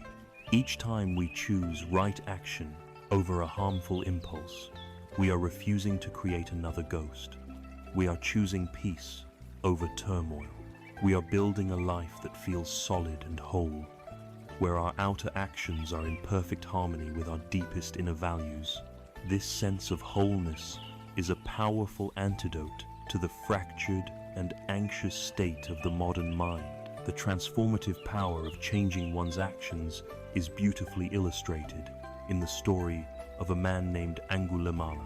He was a terrifying and infamous murderer who lived in the time of the Buddha. He had killed so many people that he wore a garland made from their fingers around his neck. His name, in fact, means finger garland. One day, the Buddha calmly walked into the forest where Angulimala lived. Seeing him, Angulimala grabbed his sword and ran after him, but he found he could not catch the Buddha, who was walking at a normal pace. Exasperated, he yelled for the Buddha to stop. The Buddha turned and said, "I have stopped, Angulimala. It is you who have not stopped." He meant that he had stopped committing acts of violence. Deeply shaken by the Buddha's unshakable, calm, and profound words, Angulimala's life changed in that instant. He threw down his weapons, vowed to change his ways, and became a monk. Despite his horrific past, through dedicated practice of the entire Eightfold Path, he eventually purified his mind so completely that he became an enlightened being, a force of pure compassion. This story serves as a powerful reminder that no one is defined by their past actions. The possibility for transformation is always present. If a man like Angulimala could find absolute peace by abandoning a life of violence and embracing a path of harmlessness, then surely we can find freedom from our own much smaller regrets by aligning our actions with kindness and integrity. When our words have become instruments of healing and our deeds have become expressions of integrity, our ethical practice is well established. The path then invites us to look at the single activity that occupies the largest portion of our waking life, the domain where our actions have a sustained and significant impact on the world. This is our work, our livelihood. For our lives to be truly whole and our minds truly at peace, our professional life must also be in harmony with our deepest values. This brings us to the next crucial spoke on the wheel of the path, the practice of right livelihood. Having cultivated a path of right speech and right action, where our words heal and our deeds protect, the Eightfold Path now guides us to examine the one area that consumes the majority of our waking hours and shapes so much of our identity, our work.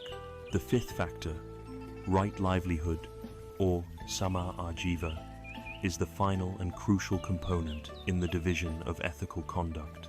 It is the Buddha's profound acknowledgement that for our lives to be truly whole and our minds truly peaceful, the way we earn our living cannot be separated from our spiritual practice. Our work must be an extension of our ethics, not an exception to them. Right livelihood is the challenge and the invitation to make our professional lives a source of integrity and benefit, rather than a source of harm and inner conflict. In his teachings, the Buddha was very specific about the types of livelihood that are inherently unskillful and should be avoided.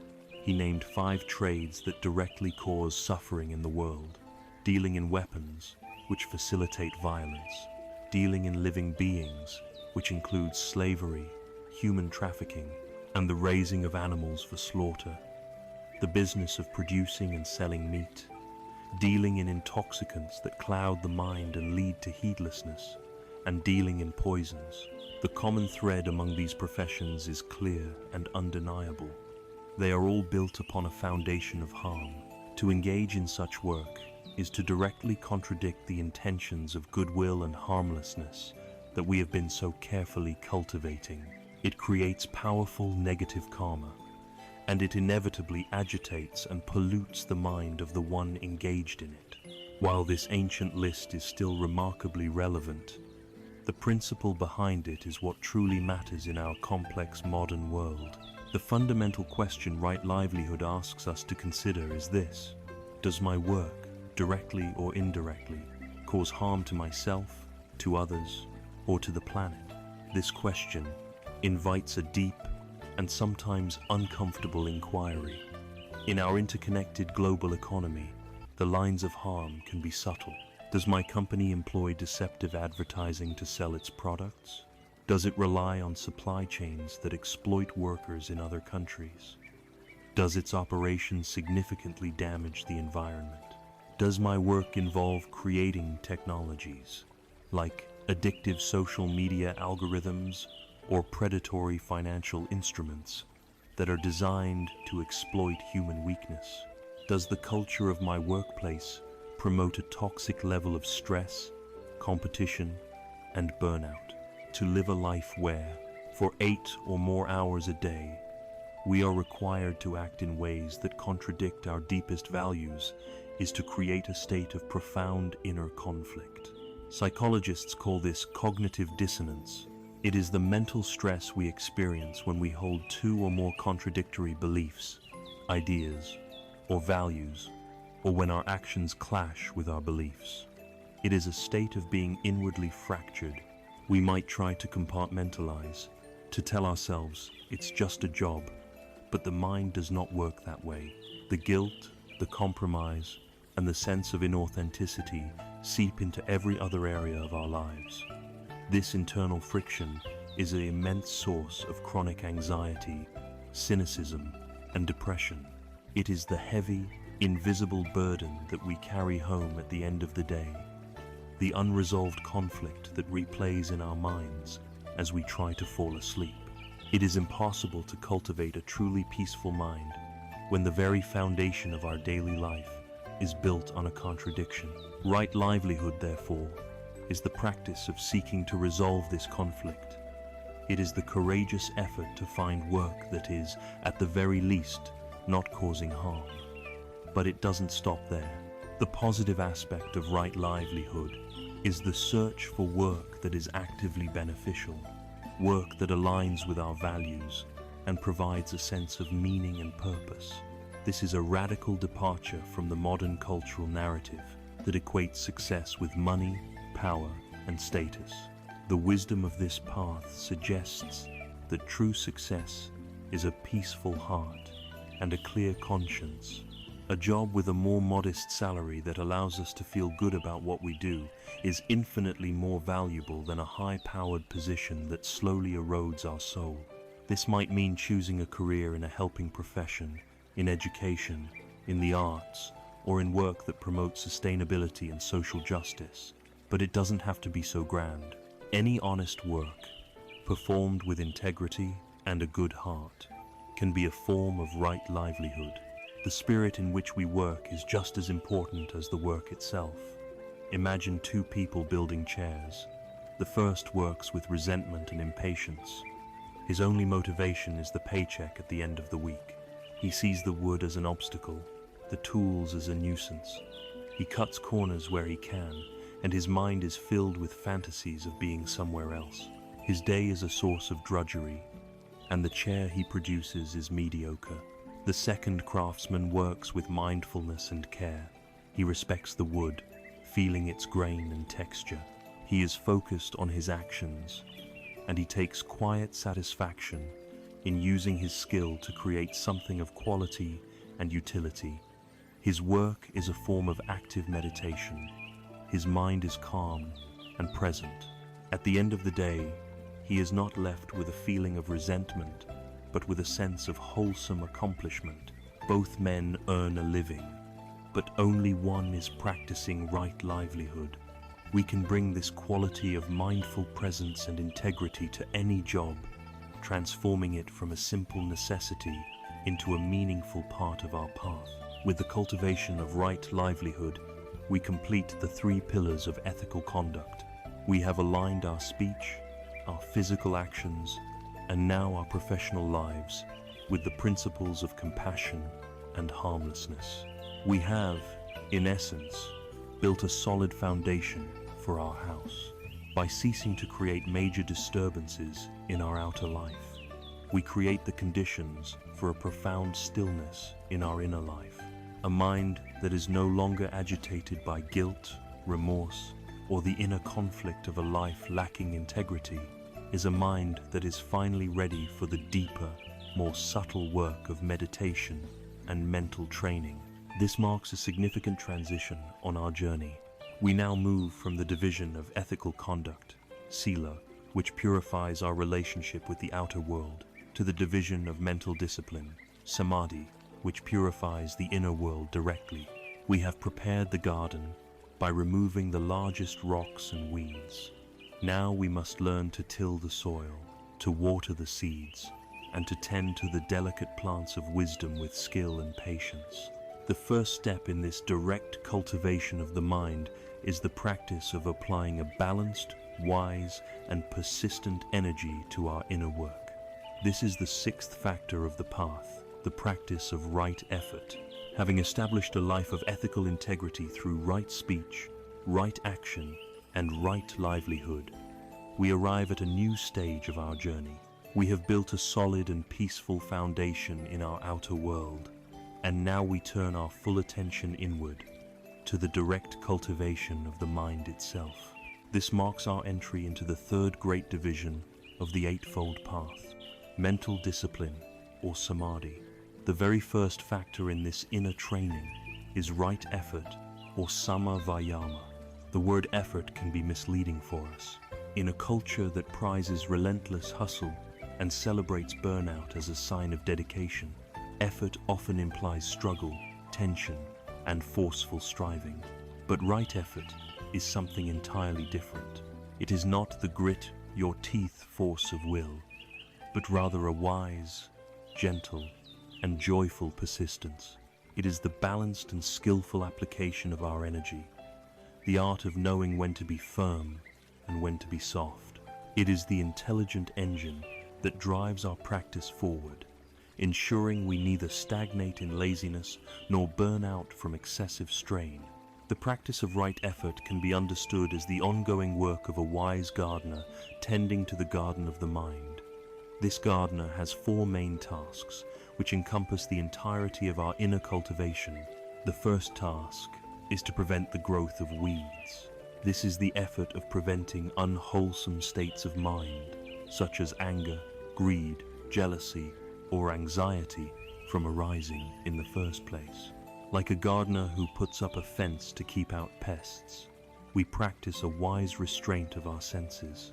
We learn what feeds our inner peace and what disturbs it.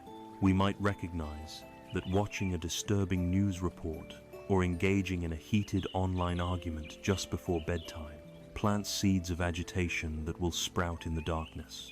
So, we make the gentle effort to guard the gates of our mind, choosing instead to expose ourselves to that which is calming, peaceful, and wholesome, especially as we prepare for rest.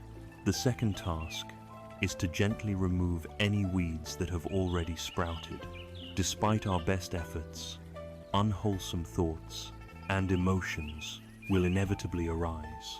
An old resentment will surface. A wave of anxiety will wash over us. The wrong kind of effort, the forceful kind, is to try and violently suppress these thoughts, to push them down or pretend they aren't there. This is like trying to kill a weed by stomping on it. It often just pushes the root deeper into the soil. Right effort, in this case, is the gentle and mindful work of acknowledging the weed without judgment. We see the anger, we see the fear. We recognize it as an impersonal mental event, not our true identity. Then, with the skill of mindfulness, we gently withdraw our attention from it and place it back on something wholesome, like the breath. We stop watering the weed with our energy and attention, and without this nourishment, it naturally withers and dies. The third task of our inner gardener is to actively plant flowers. This is the effort of arousing wholesome states of mind that are not yet present. This is the proactive side of the practice. If the mind feels dull, negative, or stuck, we don't have to simply wait for it to change. We can make the gentle effort to introduce beauty and light. We can consciously bring to mind a person we love, allowing feelings of warmth to arise. We can reflect on things we are grateful for, shifting our perspective from lack to abundance. We can deliberately cultivate thoughts of loving kindness, wishing well for ourselves and others. This is the conscious choice, to plant seeds of joy, compassion, and peace in the fertile ground of the mind. The fourth and final task is to water the flowers that are already blooming. This is the effort of maintaining and perfecting wholesome states of mind that have already arisen. When a moment of genuine peace, clarity, or happiness appears, our tendency is often to quickly move on to the next thing. Right effort encourages us to pause and savor these moments. We stay with the feeling of calm. We allow the joy to permeate our being. We encourage the feeling of compassion to grow stronger. By doing this, we are reinforcing the neural pathways associated with these positive states. We are training our mind over time to make these wholesome states its default habitat, its natural home. The key to all four of these efforts is the quality of the energy we bring to them. It must be balanced, and the most famous and beautiful illustration of this balance is the Buddha's lesson to a monk named Sona Kolavisa. Sona was a diligent monk who had been raised in a life of luxury. Fearing he was too soft, he began to practice with a fierce and punishing intensity. He practiced walking meditation day and night until his feet were cut, raw, and bleeding, staining the monastery grounds with his blood. Yet despite his incredible exertion, his mind was no closer to peace. He was filled with frustration and became deeply discouraged, thinking he was a failure and should give up the monk's life entirely. The Buddha, with his deep wisdom, perceived Sona's struggle and went to speak with him. Knowing that Sona had been a master lute player in his lay life, the Buddha did not give him a complex philosophical discourse. Instead, he asked a simple question. Sona, tell me, when you were a musician, if the strings of your lute were tuned too tightly, would it produce a beautiful and melodious sound? Sona replied, No, Lord, it would not. The Buddha then asked, and if the strings were too loose and slack, would it produce a beautiful sound then? Again, Sona replied, No, Lord. But, the Buddha continued, when the strings of your lute were tuned to a perfect, even pitch, not too tight and not too loose, was your instrument then well tuned and ready to be played beautifully? Yes, Lord, it was, said Sona. The Buddha then delivered the heart of his teaching. In the same way, Sona, energy that is too strenuous leads to restlessness and agitation, and energy that is too slack leads to laziness and idleness. Therefore, you must determine the proper pitch of your own energy. Find the balance between the two extremes and aim your mind at that. This lesson of the lute string is the very essence of right effort. It is a profound guide for every aspect of our lives, and especially for our struggles with stress and sleep. When we are desperate to fall asleep, when we are trying our best with clenched fists and a tense body, we are tuning the string too tightly. It is bound to snap, resulting in more anxiety and frustration. On the other hand, when we simply give up and allow the monkey mind to run wild, letting it swing from one anxious thought to another without any guidance, the string is too loose. It produces no music, only the chaotic noise of an untrained mind. Right effort is the middle way. It is the gentle, persistent intention to return our awareness to the breath without force. It is the calm resolve to steer our thoughts toward the wholesome without aggression. It is the wisdom to know when to apply gentle pressure and when to soften and allow. This balanced, skillful energy of right effort is not applied randomly or without purpose. It is the steady, sustainable power that fuels our inner work. It has a very specific and vital focus to develop and sustain a clear, non-judgmental awareness of our own present moment experience. The energy we cultivate must be channeled into a focused practice. This brings us to the very heart of Buddhist meditation, the central pillar of mental discipline, the seventh factor of the path, the profound and life-altering practice of right mindfulness. With the balanced and gentle energy of right effort now fueling our inner work, we arrive at the very heart of the Buddhist path, the central hub of the Great Wheel. This is the seventh factor, right mindfulness, or samasati. It is arguably the most well-known aspect of this ancient tradition, and for good reason. Mindfulness is the essential quality of awareness that illuminates every other part of the journey. Right understanding is held in mind with mindfulness. Right intention is chosen with mindfulness. Right speech is spoken with mindfulness. It is the vital ingredient that transforms these principles from abstract ideas into a living, moment-to-moment reality. We have already touched upon mindfulness as we learned to anchor our attention to the breath. Now, we expand that focus, learning to shine the gentle, non-judgmental light of awareness onto the entirety of our human experience. The simplest definition of mindfulness is this: paying attention, on purpose, in the present moment, and without judgment. It is the intimate and radical act of being fully present with our own life as it unfolds. To guide this practice, the Buddha laid out what he called the 4 foundations of mindfulness. These are 4 domains of experience where we can anchor our awareness, providing a comprehensive training for the mind. The first foundation is mindfulness of the body. Our body is our most immediate connection to the present moment. It never exists in the past or the future. It is always here, now. The practice is to bring our awareness to the physical sensations of the body just as they are. A powerful way to cultivate this is through the practice of a body scan, which is a profoundly healing tool, especially for those struggling with sleep. To do this, you simply bring your attention to the body, starting at the tips of your toes. Without trying to change anything, you just notice the sensations present. Is there tingling, warmth, coolness, numbness, pressure? You are not looking for anything special. You are just learning to be present with what is there.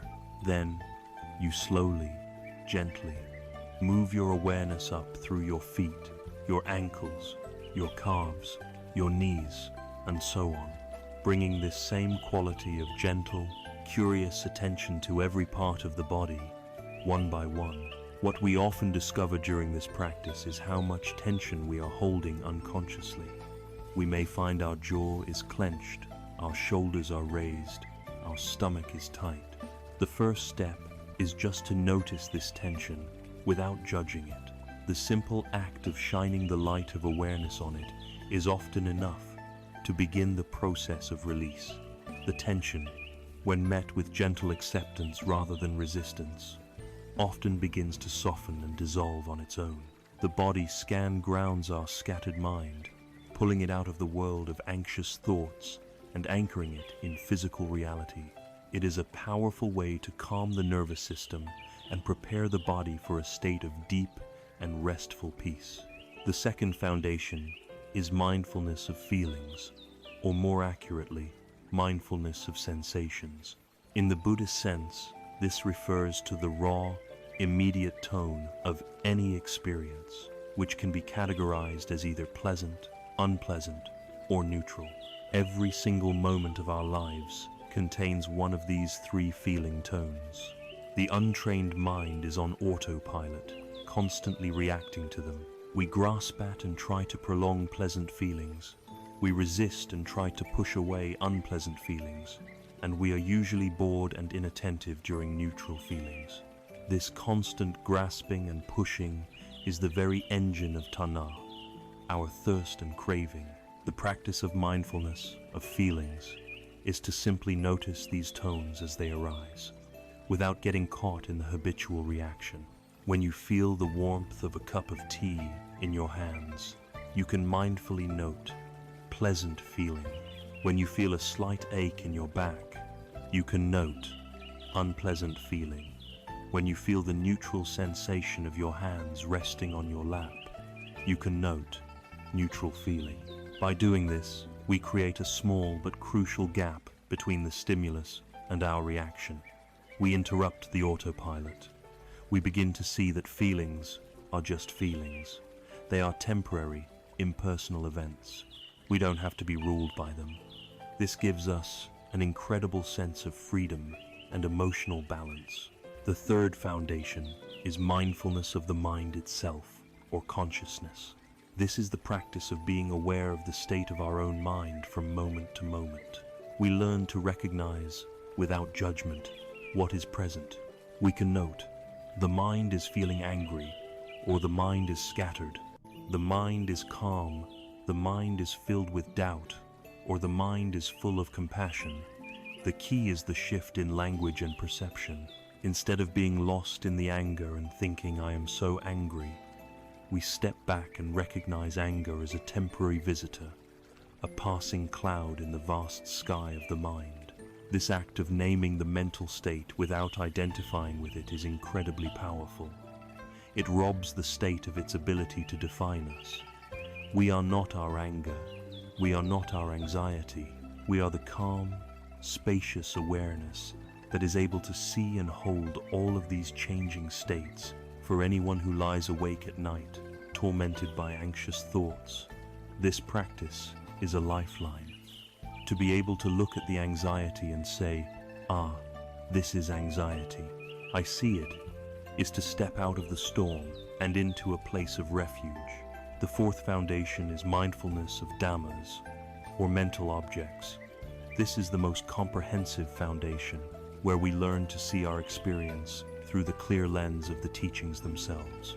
When a desire arises, we can mindfully see it as an example of tanha. When a difficult emotion takes hold, we can see it as one of the 5 hindrances to peace. When any thought or feeling arises, we can observe its impermanent nature, noting how it appears, changes, and dissolves. This is not an intellectual exercise. It is the practice of using the wisdom of the path as a direct tool for insight in every moment. It turns our entire life, with all its challenges and joys, into a field for practice and discovery. The freedom that this kind of awareness brings is beautifully captured in a famous Zen story about an empty boat. A man was taking a rest in his boat on a quiet, misty lake. Suddenly, another boat bumped into his, jarring him from his peace. He was immediately filled with irritation and anger, ready to stand up and shout at the careless person who had disturbed him. But as he turned to yell, he saw that the other boat was empty. It had simply come untied and had been carried silently by the current. In that instant of seeing, all of his anger vanished completely. It was impossible to be angry at an empty boat. The initial bump was the first arrow, the unpleasant feeling. His anger and blame were the second arrow. When he realized the boat that hit him was empty of any malicious intent, the second arrow dissolved. The lesson is profound. Most of the people, situations, and even thoughts that trigger our anger and anxiety are, in reality, empty boats. They are impersonal phenomena, arising from a complex web of causes and conditions, Our suffering comes from our assumption that there is a blameworthy someone in the other boat. Mindfulness allows us to see the empty, impersonal nature of our triggers, and in that clear seeing, our reactivity and suffering can dissolve. Right mindfulness is the art and practice of being fully awake to our lives. It is the gentle, steady, and courageous process of becoming intimate with our own body, our feelings, and our mind. It is the core skill that allows us to stop being a helpless passenger on the turbulent river of our thoughts and to become a skilled navigator, able to find peace even in the midst of a storm. When this steady, present moment awareness of right mindfulness is powered by the balanced energy of right effort, something remarkable begins to happen. The mind, which was once scattered and turbulent, gradually becomes calm, unified, and clear. The waves of distraction subside.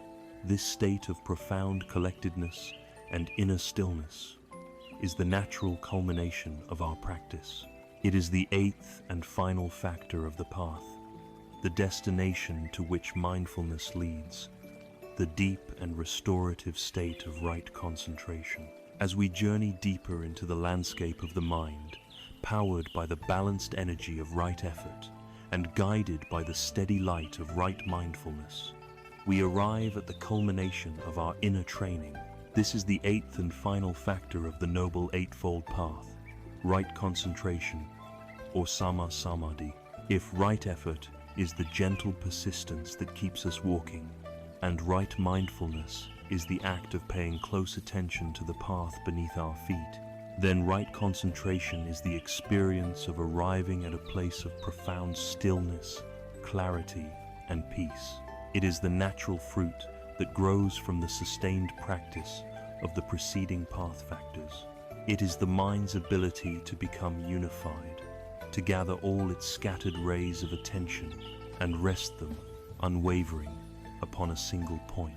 It is important to distinguish this state of right concentration from the ordinary concentration we experience in daily life. We can be highly concentrated while watching a captivating movie, playing a competitive sport, or being engrossed in an urgent project at work. But this everyday concentration is often accompanied by underlying tension, desire, or anxiety. It can be narrow and exclusive, shutting out the rest of the world. Right concentration, however, is different, because it is built upon a foundation of ethical conduct and mindfulness. It is a state of concentration that is relaxed, open, and imbued with a quality of well-being. It is not a forceful holding of the mind in one place, but a joyful and effortless resting of the mind. It is concentration without strain, focus without tension. A beautiful and traditional image for a concentrated mind is that of a candle flame in a room with no wind. An untrained mind is like a candle in a storm. It is buffeted by the winds of desire, ill will, restlessness, doubt, and fear. The flame flickers wildly, casting erratic and frightening shadows. Its light is weak and unsteady, and it is in constant danger of being extinguished altogether. This is the state of our mind when it is hijacked by the anxieties of the day, a chaotic and unreliable source of light. The practice of the Eightfold Path is the process of calming this storm. The practice of ethical conduct, right speech, action, and livelihood is like closing the main doors and windows of the room, stopping the powerful drafts of guilt, remorse, and inner conflict. The practice of right mindfulness is like gently shielding the flame with our hands, protecting it from the smaller, more subtle breezes of moment-to-moment distraction. When these conditions are in place, right concentration is the natural result. The flame now burns in a perfectly still and quiet room. It is bright, steady, and unwavering. It does not flicker or dance. It provides a powerful and constant light that illuminates everything in the room with exceptional clarity. This is the mind in a state of samadhi.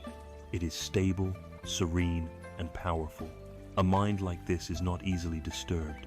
It has a profound resilience, When a worrisome thought or a painful memory arises, it is merely an object appearing in the steady light of awareness. The flame does not flicker. The mind is not hijacked or thrown into turmoil by the thought, because its foundation of calm is too deep. As this state of concentration deepens through consistent practice, it can lead to profound states of meditative absorption known as the jhanas. These are not mystical trances that take us out of reality, but rather deeper and deeper levels of psychological integration and well-being that are realized within our own consciousness. To speak of them is not to set up a goal to be aggressively pursued, which would be a form of wrong effort, but to reveal the incredible potential for peace and bliss that lies dormant within every human mind. The first stage of this deep concentration is often accompanied by a feeling of joyful energy and pleasure, a rapture born from being secluded from the usual mental chatter and negativity. As the concentration deepens further, this initial excitement subsides into a more profound and tranquil pleasure, a sense of deep inner contentment born from the stability of the mind itself. In the even deeper stages, this pleasure evolves into a state of unshakable equanimity, a luminous and boundless peace that is beyond the ordinary push and pull of happiness and sadness. To know that these states are possible is to realize a fundamental truth. We do not need to endlessly seek pleasure and satisfaction from external sources. The objects of our craving possessions, status, sensory experiences provide only a fleeting and ultimately unsatisfying form of happiness. A far more profound, stable, and nourishing form of bliss and peace is available to us at all times, waiting to be cultivated within our own hearts and minds. The practical benefits of developing such a concentrated mind are immense, particularly when it comes to finding rest. A mind trained in concentration is like a well-trained animal. It is obedient and peaceful. When you decide it is time to rest, it has the ability to let go of the day's concerns and settle down. It is not easily pulled hither and thither by every stray thought or phantom sound. And if you do awaken in the middle of the night, as people often do, a concentrated mind has a calm home base to which it can easily return. Instead of the awakening triggering a cascade of anxious thoughts, you can simply bring your awareness back to the breath, and the mind, familiar with this peaceful anchor, can settle back into a state of rest far more easily. With our exploration of right concentration, we have now traversed all 8 factors of the Noble Eightfold Path. We have journeyed from the clarifying wisdom of right understanding and intention, through the harmonious living of right speech, action, and livelihood, and into the deep inner training of right effort, mindfulness, and finally, concentration. We now hold the complete map, but this path is not just a set of techniques or behaviors to adopt. It is a comprehensive system designed to radically transform our vision, to help us see reality with such clarity that the very roots of suffering wither away. Now that we have the tools in hand, we can turn back to look more deeply at the fundamental nature of existence, that this path reveals the very truths that, when seen directly, have the power to liberate the mind. We will begin this deeper seeing by focusing on the most relentless, observable, and universal of these truths. The law of constant change, the principle of impermanence. Having walked the entirety of the Noble Eightfold Path, we now possess a complete map and a comprehensive set of tools for our journey. The path, however, is not just a destination in itself. It is a vehicle. Its purpose is to train our minds and purify our hearts so that we can see reality with a transformative clarity. With the tools of mindfulness and concentration firmly in hand, we can now turn our attention back to the fundamental nature of existence, to see it not just as an intellectual idea, but as a direct, lived experience. We begin with the most immediate, relentless, and observable truth of our lives, the truth of impermanence, or anicca. The ancient Greek philosopher Heraclitus famously said, "You cannot step into the same river twice."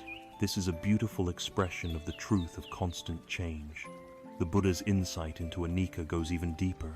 It is not just that the river is different from moment to moment, but the you who is stepping into it is also different. From the grandest scale to the most subtle, everything is in a state of flux. The mountains rise and wear away. Stars are born and die. Civilizations flourish and crumble. We see this gross level of impermanence over the course of our lives. We look at old photographs and see a younger face, a different body. We see our children grow, our parents age.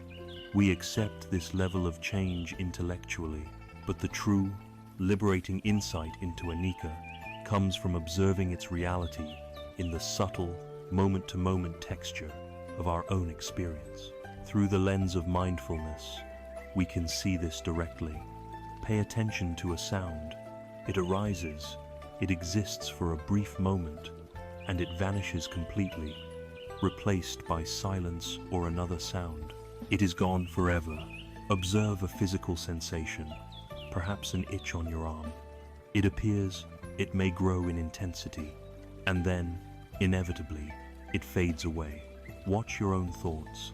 A thought about work pops into your mind, and before you can even fully grasp it, it is replaced by a memory from childhood, which is then replaced by a line from a song.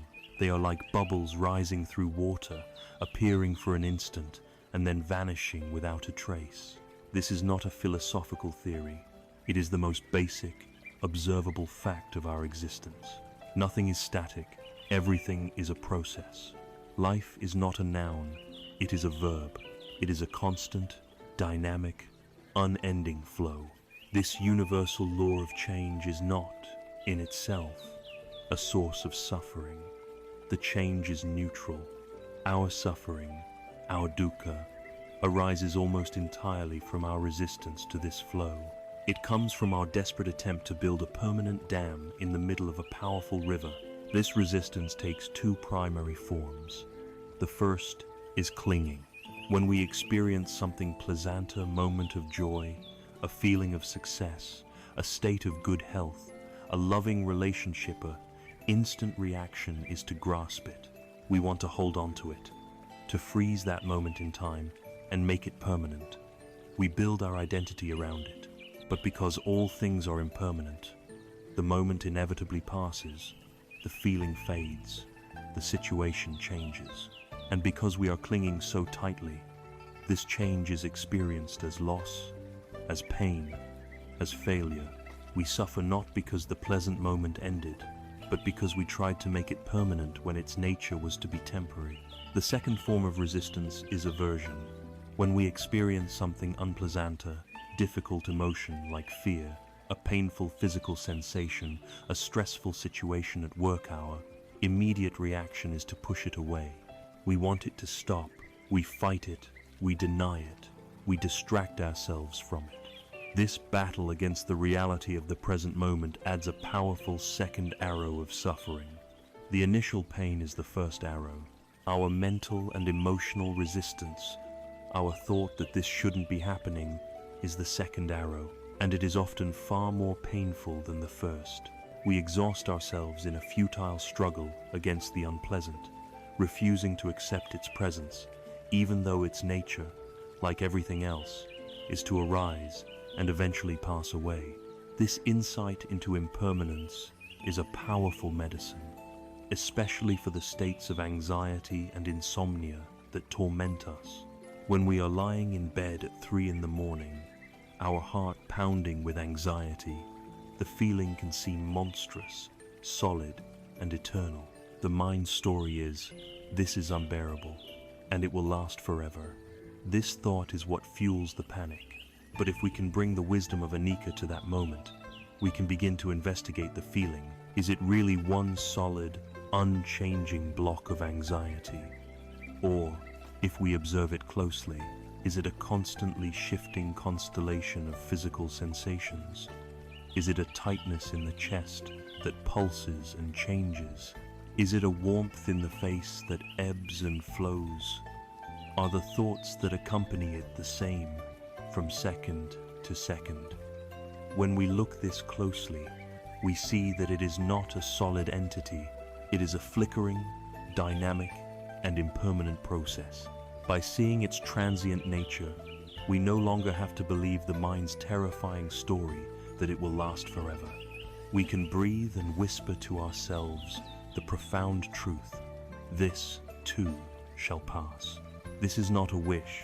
It is a simple statement of fact.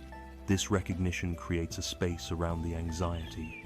It takes away the fuel of panic and desperation and allows the state to burn itself out naturally. The transformative power of accepting impermanence is told in one of the most moving stories from the Buddhist tradition, the story of Kisa Gotami. She was a young mother whose first and only child died. Overcome with a grief so powerful it bordered on madness, she refused to accept that her son was gone. She picked up his small body and carried him through her village, going from door to door, begging for a medicine that could bring him back to life. Some people mocked her, others pitied her, but no one could help. Finally, a wise man, seeing her desperation, directed her to the one person who might have a cure, the Buddha. Kisa Gotami ran to the Buddha and pleaded with him to save her son. The Buddha looked at her with immense compassion and said that he could help her. But first, she must do one thing. She must go back into the village and bring him a single mustard seed from a house where no one, not a parent, a child, a spouse, or even a servant had ever died. Filled with a surge of hope, Kisa Gotami began her search. She went to the first house, and the family there was happy to give her a mustard seed. But when she asked if anyone in their family had ever died, they looked at her with sadness and said, "The living are few, but the dead are many. We lost our father just last year." She went to the next house, and the next, and the next. The story was the same everywhere. Every family had a mustard seed for her, and every family had known the sorrow of loss. As the day wore on, the profound truth of the Buddha's lesson began to dawn on her. Her unbearable grief, which she thought was uniquely hers, was in fact a universal experience. Death and loss were not a cruel punishment inflicted upon her. They were the inescapable, shared nature of life itself. Seeing this, her desperate, frantic clinging began to soften. She understood. She took her son's body to the charnel ground and returned to the Buddha, her heart broken, but her mind now open to the truth. She had seen the universal reality of anicca. Seeing impermanence clearly does not lead to a life of sadness or nihilism. On the contrary, it makes life infinitely more precious. It is the very fact that things are fleeting that gives them their beauty. We cherish a sunset precisely because we know it will not last. This understanding encourages us to engage with our lives more fully, to appreciate the people and the moments we have right now without taking them for granted. It teaches us to hold our joys and our sorrows with an open hand rather than a clenched fist, knowing that they are all temporary visitors.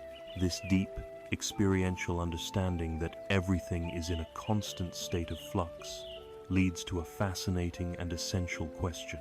If our body is changing, our feelings are changing, and our thoughts are changing from moment to moment, then who or what is the unchanging I that is experiencing all of this? If the river is always different, is the person stepping into it ever the same? This inquiry takes us to the next great mark of existence, the most radical and liberating of the Buddha's insights, the truth of not, self, or anatta. As we stand in the flowing river of impermanence, seeing clearly that everything around us and within us is in a constant state of change, we are led to the most profound and challenging inquiry on this path. If our body is not the same from moment to moment, if our feelings, are a fleeting parade of pleasant, unpleasant, and neutral tones. If our thoughts and perceptions arise and vanish like bubbles, then who is the I that experiences all of this? We have a deeply ingrained, almost unshakable feeling of being a solid, continuous self, an independent entity inside our skin, who is the thinker of the thoughts and the feeler of the feelings. The Buddha encouraged us to investigate this feeling directly, and in doing so, he revealed his most radical and liberating teaching, the truth of not, self, or anatta. This teaching does not claim that you do not exist. It claims that you do not exist as a separate, permanent, unchanging ego. The self we cherish and defend so fiercely is, in fact, an illusion, a convenient label for a dynamic and interdependent process. To understand this, the Buddha invited us to deconstruct our own experience into 5 categories, known as the 5 aggregates, or skandhas. These are the components that, when assembled, create the appearance of a self. The first is form, which is our physical body. Look at this body. Is it the same body you had as a child? Is it the same as it was yesterday? Its cells are constantly dying and being replaced. It is a process of growth and decay, entirely dependent on air, food, and water. It is impermanent and changing, so it cannot be the permanent you. The second aggregate is feelings, the pleasant, unpleasant, and neutral sensations that arise from contact with the world. These are even more fleeting than the body. A pleasant feeling from a kind word lasts a moment and is gone. An unpleasant feeling from a stubbed toe arises and fades. Feelings are a constant, flickering stream, so they cannot be a stable, unchanging self. The third aggregate is perception. This is the faculty of the mind that recognizes, identifies, and labels our experience. It is the part of the mind that sees a shape and says tree, or hears a sound and says car. These perceptions are entirely dependent on our sense organs and our past conditioning. They are not a solid entity, but a process of recognition. The fourth aggregate is mental formations. This is a broad category that includes all of our thoughts, opinions, beliefs, moods, intentions, and habits. This is the part of our experience we most often identify as me thoughts, my opinions. But as we see in mindfulness practice, thoughts are the most ephemeral of all things. They arise unbidden and vanish just as quickly. Our moods shift like the weather. Our opinions change over time. This churning, chaotic stream of mental activity cannot possibly be a solid, permanent self. The fifth and final aggregate is consciousness. This is the raw faculty of awareness itself. Seeing, hearing, smelling, tasting, touching, and thinking. But this consciousness is not a single, abiding soul or essence that looks out from behind our eyes. It is also a process, arising in dependence on conditions. Seeing consciousness arises only when there is an eye and a visible form. Hearing consciousness arises only when there is an ear and a sound. It is not an independent entity, but a flickering awareness that is constantly appearing and disappearing with each new moment of experience. When we investigate our reality in this way, we find that there is nothing left over. What we call a self is simply the temporary coming together of these 5 changing processes, just as what we call a car is the temporary coming together of wheels, an engine, a chassis, and seats. There is no essential carness that exists apart from its components. In the same way, there is no essential me-ness that exists apart from the flowing processes of body, feelings, perceptions, thoughts, and consciousness. A beautiful analogy for this is an onion. If you want to find the core of the onion, you begin to peel it, layer by layer. You peel away the outer skin, then the next layer, and the next. You go deeper and deeper, looking for the essential onionness at the center. But when you have peeled away the very last layer, you find that there is nothing there. The onion was nothing more than the sum of its layers. Our self is like that onion. It is a collection of layers, with no permanent core to be found. Understanding this intellectually is one thing, but beginning to see it directly is where true freedom lies. Why? Because it is this illusory sense of a solid, separate self, the ego, that is the source of our deepest and most persistent anxieties. The ego, because it is based on a falsehood, is fundamentally insecure, and its entire project is to secure its existence by defending and enhancing itself. This is why we are so consumed with our reputation, so worried about what other people think of us. It is why we feel such elation at success and such devastation at failure. It is the ego trying to build itself up and terrified of being diminished. When we lie awake at night, replaying an embarrassing moment from the day, it is the ego that feels wounded. When we are consumed with jealousy, it is the ego feeling threatened. When we are filled with pride, it is the ego puffing itself up. Almost all of the drama, the turmoil, and the stress of our lives is part of this exhausting, lifelong project of defending a phantom. To see through this illusion is to be released from this immense burden. The practice of anatta, of not self, allows us to shift our identification. When a wave of anxiety arises, instead of thinking I am so anxious, a thought which solidifies the feeling and makes it personal, we can learn to see it as there is a feeling of anxiety arising in this mind-body process. This simple shift depersonalizes the suffering. The anxiety is no longer a flaw in me. It is an impersonal weather pattern passing through. This creates a space of calm, observant wisdom, allowing us to relate to our experiences with less reactivity and fear. We take things less personally. The criticism of another person is no longer an attack on our solid self. It is simply sound waves being interpreted by a changing process of perception. The praise of another is no longer a validation of our solid self. It is also just a pleasant but temporary experience. We are no longer the fragile center of the universe. We are part of a vast, interconnected, and flowing process. This is the ultimate practice of letting go. It is letting go of the single heaviest thing we carry, the thing we cling to most tightly, the idea of who we think we are. It is not an annihilation, but an expansion. It is a release from the cramped, defensive prison of the ego into the open, spacious, and interconnected reality of life as it is. When we begin to loosen our tight grip on this illusion of a separate self, when the anxious project of the ego begins to quiet down, a remarkable thing happens. The energy we once spent on self-protection and self-promotion becomes available for something else. A natural warmth, a sense of shared being with others, begins to emerge.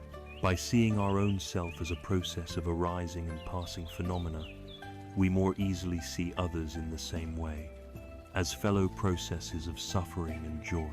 This opens the door to a boundless and unconditional love, a heartfelt connection with all of life.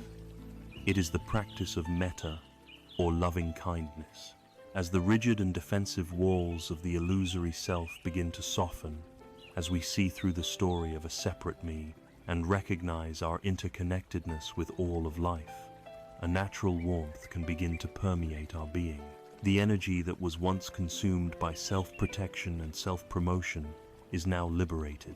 The path now invites us to consciously cultivate and direct this energy, to transform it into a powerful force for healing, for both ourselves and the world. This is the practice of metta, or loving kindness. It is the seventh factor we explore on this journey, and it is a profound practice for opening the heart. Metta is not the sentimental, possessive, or conditional love of romance novels and popular songs. It is a steady, unconditional, and boundless friendliness, a sincere and heartfelt wish for the genuine well-being and happiness of all beings, without exception. It is the radical act of training our hearts to default to kindness instead of judgment, to warmth instead of fear, and to connection instead of alienation. Metta is taught in Buddhism as the direct antidote to the poison of ill will, anger, and fear. Think about how these negative states feel in your body and mind. They are states of contraction. When you are angry or afraid, your muscles tighten, your heart pounds, your mind narrows its focus to the perceived threat. Your world becomes small, hostile, and dangerous. Metta is the opposite. It is a state of expansion. It is a softening, an opening, a reaching out. You cannot be in a state of contracted fear and expansive loving kindness at the very same moment. They are mutually exclusive. Therefore, the practice of metta systematically weakens the familiar, well-worn neural pathways of anger and anxiety, while strengthening the pathways of kindness, safety, and connection. It is a form of emotional and neurological retraining. The formal practice of cultivating metta is known as metta bhavana, which means the development of loving kindness. It is a guided meditation that unfolds in 5 stages, systematically expanding the circle of our goodwill. The first, and often most difficult stage, is to direct loving kindness toward ourselves. We live in a culture that often mistakes self-criticism for a virtue and self-compassion for an indulgence. But we cannot offer clean water to others from a poisoned well. We must begin by offering kindness to our own suffering heart. The practice involves finding a comfortable posture and silently repeating a series of phrases directed at yourself. The traditional phrases are, "May I be safe, may I be healthy, may I be peaceful, may I live with ease." You can adapt these phrases to whatever resonates most deeply with you. As you repeat them, you try to connect with the genuine intention behind them. For many, this practice brings up a voice of resistance, a feeling that I don't deserve this. The practice is to meet that voice with kindness too, to see it as a wounded part of yourself, and to gently continue offering the phrases of metta, like a mother soothing a distressed child. Once you have established some feeling of warmth and friendliness for yourself, you move to the second stage, a respected or beloved person. You bring to mind someone for whom you have easy and uncomplicated feelings of affection. Dear friend, a teacher, a family member, or even a pet. You hold their image in your mind, and you extend the same wishes to them. May you be safe. May you be healthy. May you be peaceful. May you live with ease. This stage is usually much easier, and it helps the feeling of metta to grow stronger and more stable, like fanning a small ember into a steady flame. In the third stage, you extend this loving kindness to a neutral person. This is someone you see in your daily life, but have no strong feelings about one way or the other. Cashier at the grocery store, the mail carrier, a person you see on your commute. By including this person in your well-wishing, you begin to break down the artificial barrier between people who matter to me and everyone else. You start to recognize the shared humanity in strangers, seeing them not as background characters in your life, but as individuals who, just like you, wish to be happy and free from suffering. The fourth stage is the most challenging and transformative. Here, you bring to mind a difficult person, someone with whom you have conflict, or for whom you feel resentment or anger. It is crucial to understand the purpose of this stage. It is not about condoning their harmful behavior or forcing yourself to like them. It is a practice to free yourself from the poison of your own hatred. Holding onto anger is a heavy burden, and this practice is about putting that burden down for your own sake. You extend the phrases of metta to this person. May you be safe. May you be healthy. May you be peaceful. If this feels too difficult, you can modify the wish to something like, May you be free from the suffering that causes you to act in harmful ways. This is a profound act of compassion that recognizes that their actions likely spring from their own pain. This stage requires patience and courage, but it has the power to dissolve long-held grievances and liberate an immense amount of mental energy. Finally, in the fifth stage, you radiate the feeling of metta in all directions, to all beings without exception. You extend it to your friends, your family, the neutral people, the difficult people. You extend it to people in your city, your country, and all around the world. You extend it to all animals, all spirits, all beings in all realms of existence, seen and unseen, near and far. May all beings everywhere be happy and free. This final stage dissolves all remaining barriers, connecting your heart with a sense of boundless, universal goodwill. Practicing metta before sleep is one of the most powerful ways to prepare the mind for rest. Anxiety and fear create a cold, contracted, and hostile inner environment. Metta creates an inner environment that is warm, spacious, safe, and loving. It is like wrapping your own mind in a warm blanket and singing it a lullaby. By intentionally filling your consciousness with feelings of safety, kindness, and gentle acceptance, you are sending a powerful signal to your nervous system that it is safe to let go, it is safe to relax, it is safe to surrender to the vulnerability of sleep. The power of metta is not merely a feel-good emotion, it is a force for transformation. This is illustrated in the story of the Buddha and the raging elephant, Nalagiri. The Buddha's jealous cousin, Devadatta, in an attempt to assassinate him, got the elephant intoxicated and released it onto the path where the Buddha was walking. The elephant charged, thundering down the narrow street, creating terror and panic. People screamed and ran for their lives. The Buddha's loyal attendant, Ananda, tried to stand in front of him to protect him, but the Buddha gently moved him aside. He stood his ground, calm and serene, and faced the charging beast. Instead of reacting with fear or aggression, the Buddha projected a powerful and boundless wave of pure metta directly at the raging elephant. The animal, upon being touched by this immense field of unconditional loving kindness, slowed its charge. Its rage subsided, its eyes softened, and it came to a halt. It then knelt peacefully before the Buddha, who gently stroked its forehead. This story shows that metta has the power to tame the most violent rage, both in the outer world and, more importantly, within the wildness of our own hearts.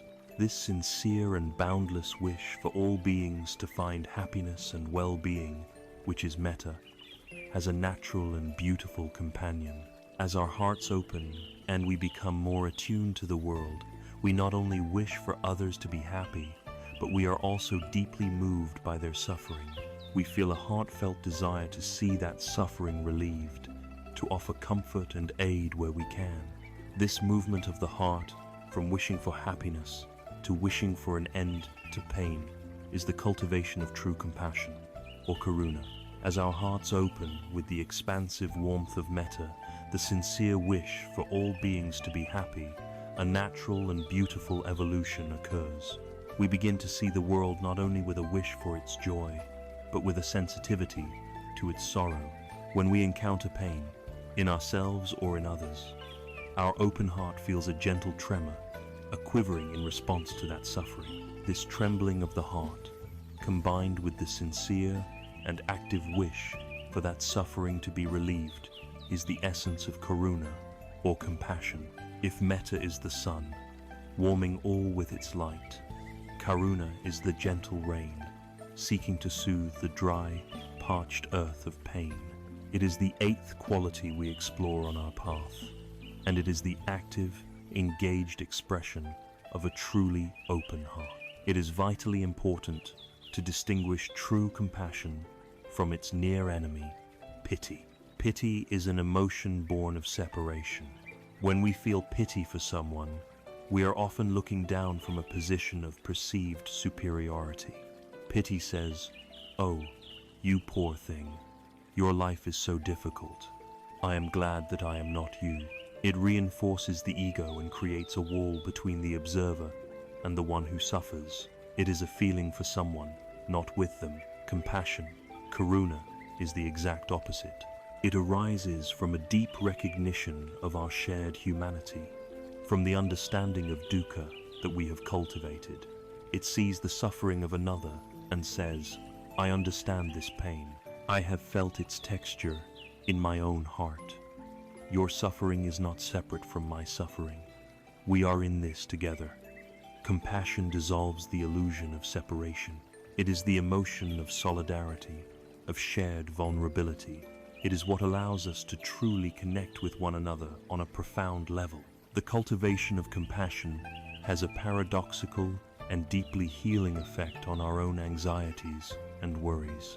The anxious mind is almost always a self-obsessed mind. It is caught in a tight, neurotic loop of I, me, and mine. It endlessly rehearses my worries, my problems, my past failures, and my future fears. The ego magnifies our personal struggles, making them seem catastrophic and all-consuming. Compassion is the most powerful antidote to this self-obsession because it compels us to turn our attention outward. When we genuinely concern ourselves with the suffering of others, from the major tragedies we see in the news to the quiet struggles of a friend, a neighbor, or a colleague, our own problems are naturally placed into a much larger context. This does not mean we dismiss our own pain as invalid. It means we stop seeing it as a unique and personal affliction. We see that our anxiety, our grief, our fear is part of the great, shared river of human dukkha. This realization dramatically lessens its power. Our personal suffering becomes lighter when we understand that we are not carrying it alone. By opening our hearts to the pain of others, we break the hypnotic spell of our own narrative. And this shift in focus is one of the most direct paths out of the suffocating prison of anxiety. The active, engaged nature of compassion is beautifully embodied in the figure of the Bodhisattva. In Mahayana Buddhism, a Bodhisattva is a great being who, on the verge of attaining final enlightenment, makes a profound vow to postpone their own ultimate peace. They choose instead to remain engaged with the world out of boundless compassion until every last being has been liberated from suffering. The archetypal figure of this ideal is Avalokiteshvara, the Bodhisattva of compassion. One story tells that as Avalokiteshvara was listening to the cries of the world, the sheer immensity of the suffering was so overwhelming that his head shattered into 1,000 pieces.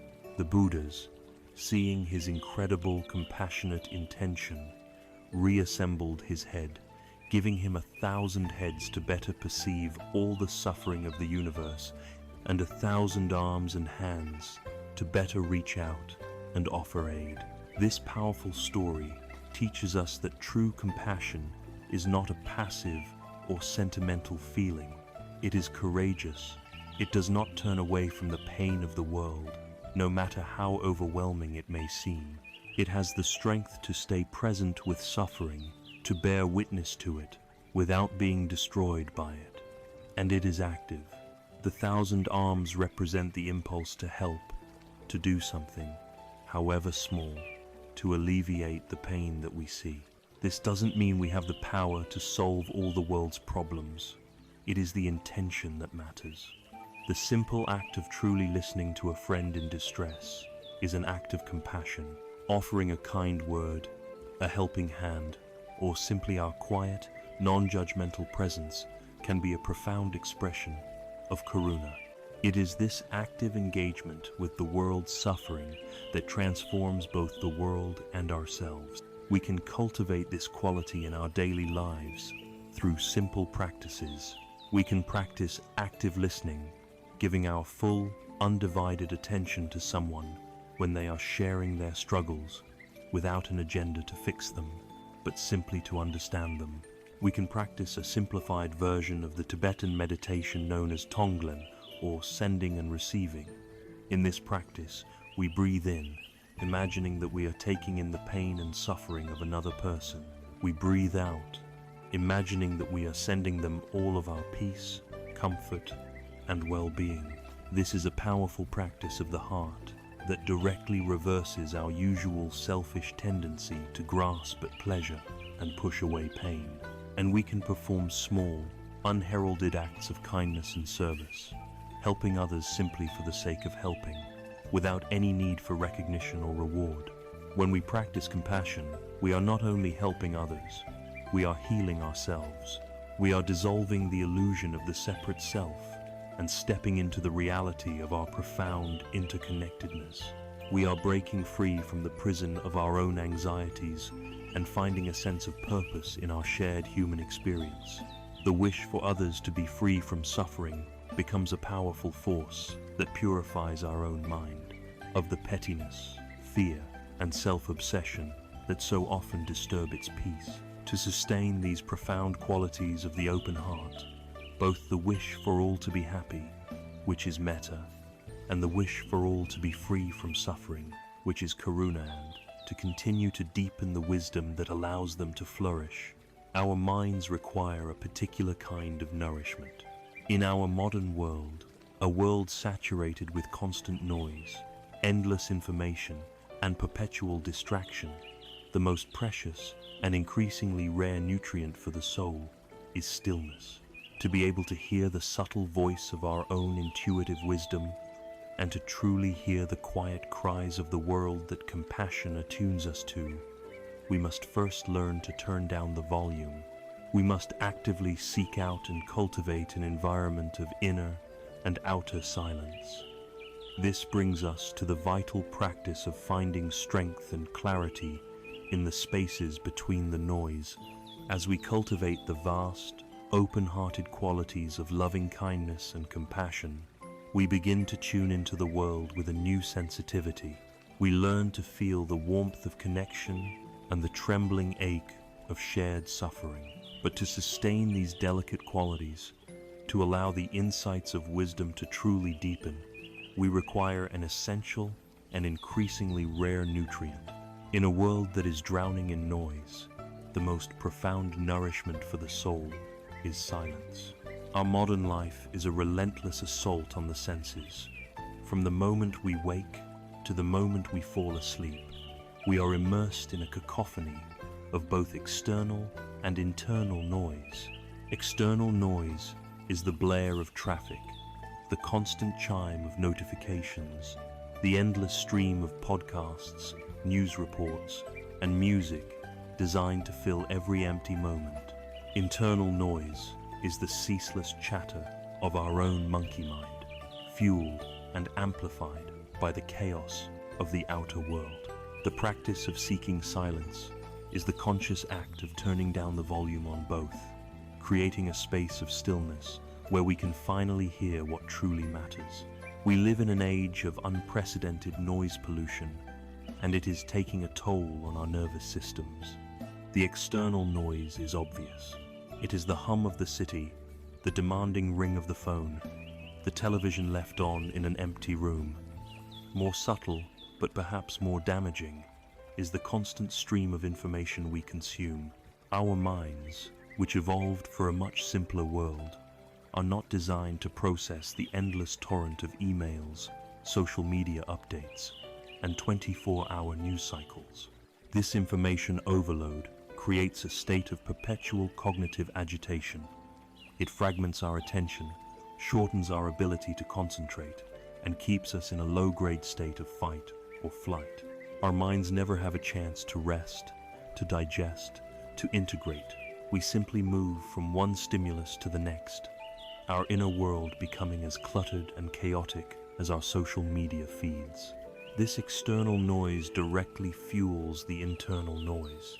The more we consume, the more the monkey mind has to chatter about. It forms opinions about news stories. It compares our life to the curated images it sees online. It worries about information it has just received. The two forms of noise create a vicious feedback loop. The anxious mind seeks distraction in external noise, and the external noise provides more fuel for the anxious mind. To break this cycle, we must have the courage to intentionally step away, to create oases of silence in our daily lives.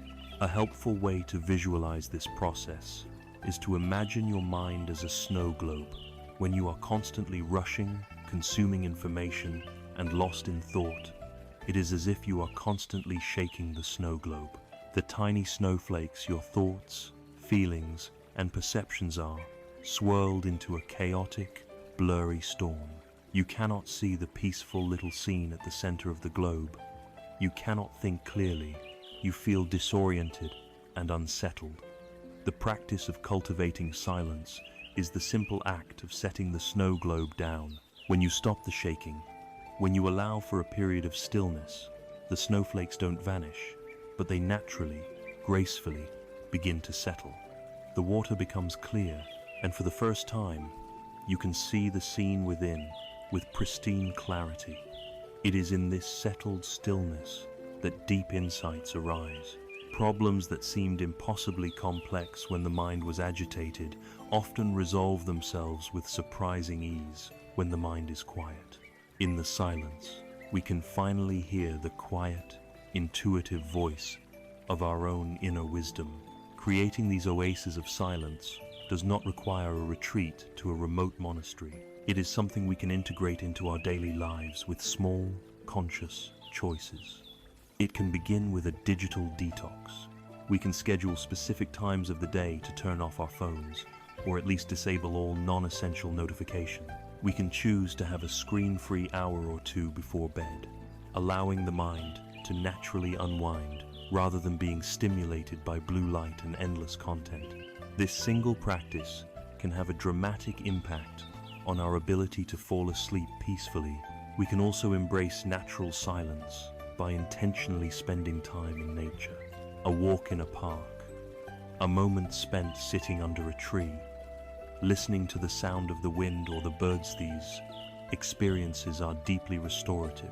Nature has its own sounds, but they are harmonious, part of a larger symphony that calms the spirit rather than jarring it. Perhaps the most challenging and most rewarding practice is the art of simply doing nothing. We can set aside just 5 or 10 minutes a day to sit comfortably in a chair without any goal or agenda. We are not trying to meditate in a formal sense. We are not reading. We are not listening to music. We are simply being present in the silence. At first, this practice can feel intensely uncomfortable. With the external noise removed, the internal noise of the monkey mind can seem deafening. This is a normal and expected part of the process. We are simply becoming aware of the chaos that was always there, but was previously masked by other distractions. By sitting patiently with this inner noise, without judgment, we are doing the work of letting the snow globe settle. We are becoming comfortable with our own inner landscape, learning that we are the sky, not the clouds. The profound transformative power of extended silence is demonstrated in the experience of those who attend intensive meditation retreats, such as a 10-day Vipassana course. On these retreats, participants take a vow of noble silence, agreeing not to speak, make eye contact, or communicate in any way for the duration of the course. The first few days are often a battle with the mind. The inner chatter is relentless, but as the days pass, a profound shift occurs. The mind, starved of its usual external distractions, gradually begins to quiet down. A deep stillness emerges, and with it, a heightened sensitivity and clarity. Deep-seated emotional patterns may rise to the surface to be seen and released. Profound insights into the nature of one's own mind and reality often arise spontaneously. People frequently emerge from such retreats feeling as though they have been fundamentally reset, with a deep sense of peace and a new perspective on their lives. This powerful experience validates the wisdom of seeking out smaller, more accessible pockets of silence in our everyday existence. Silence is not an emptiness to be feared or a void to be filled. It is a rich, fertile, and dynamic ground. It is the necessary condition for deep listening to ourselves and to others. It is the space in which the seeds of wisdom and compassion we have planted can finally germinate and grow. It is the ultimate act of letting the muddy water settle, allowing the natural clarity of the mind to shine forth. When we learn to create these spaces of silence, when we regularly allow the snow globe of the mind to settle, we begin to find a different kind of happiness. It is not the fleeting excitement of a new achievement or the loud validation of external praise. It is a quiet, abiding joy that arises from within. This is the culmination of all our practice, the integration of this profound wisdom into our daily lives, learning to find peace and contentment not in some future goal, but right here, in the very fabric of the present moment. We have now journeyed through the vast and profound landscape of the mind, as mapped by the Buddha's teachings. We began in the darkness of 3 a.m., lost in the frantic noise of the unquiet mind, a state we learned to recognize as dukkha. We then shone a light on the source of this noise, identifying it as tanha, the insatiable thirst of craving and aversion. We saw that a path to peace was possible, a state of nirodha, or cessation. We then walked, step by step, through the complete blueprint for realizing this peace, the noble Eightfold Path. We cultivated wisdom through right understanding and intention. We built a foundation of integrity through right speech, action, and livelihood. We trained our minds with right effort, mindfulness, and concentration. And we opened our hearts with the boundless practices of loving kindness and compassion. We have examined the nature of reality itself, seeing the universal truths of impermanence and not self. The final, and perhaps greatest, step on this journey is not to learn anything new. It is to integrate all that we have learned, to weave these golden threads of wisdom into the simple, ordinary fabric of our daily lives. The goal is not to live in a state of permanent meditation on a mountaintop, but to find peace in the midst of the modern world, with all its challenges and demands. The true test of our practice is not what happens when we are sitting in silence on a meditation cushion. The cushion is the training ground. Life is the main event. Formal practice is like going to the gym to build the muscles of mindfulness, concentration, and compassion. The purpose of building these muscles is to be able to use them in the midst of our everyday activities. The path comes alive when we take it off the cushion. When you are washing the dishes, you can be lost in a familiar loop of anxious thoughts about your finances, or you can transform that simple chore into a meditation. You can feel the warmth of the water on your hands, see the iridescent beauty of the soap bubbles, hear the gentle clink of the plates. In that moment of full presence, there is no anxiety. There is just the simple, peaceful reality of washing the dishes. When you are stuck in a traffic jam, the habitual reaction is anger and frustration. The practice is to recognize that moment as an opportunity. You can bring your awareness to the feeling of the breath in your body. You can look at the other drivers, not as obstacles, but as fellow human beings who are also stuck, and you can send them a silent wish of loving kindness. May you be peaceful. The traffic jam, a source of immense stress for most, becomes a moment of practice, a moment of peace. In a difficult conversation with a loved one, instead of being swept away by the currents of anger and defensiveness, you can maintain a thread of mindfulness on the sensations in your own body. You can notice the tightening in your chest, the heat rising in your face. By noticing, you create a space that allows you to choose your response rather than simply reacting. You can listen Truly listen, not just to form your rebuttal, but to understand the other person's pain. This is the integration of mindfulness, compassion, and right speech into the most challenging moments of our lives. Every moment, no matter how mundane or how difficult, becomes an opportunity to practice, to awaken, to find peace. It is crucial to hold this practice with a spirit of gentle self-compassion. The goal is not perfection. You will forget. You will get angry. You will get lost in thought. You will get swept away by old habits.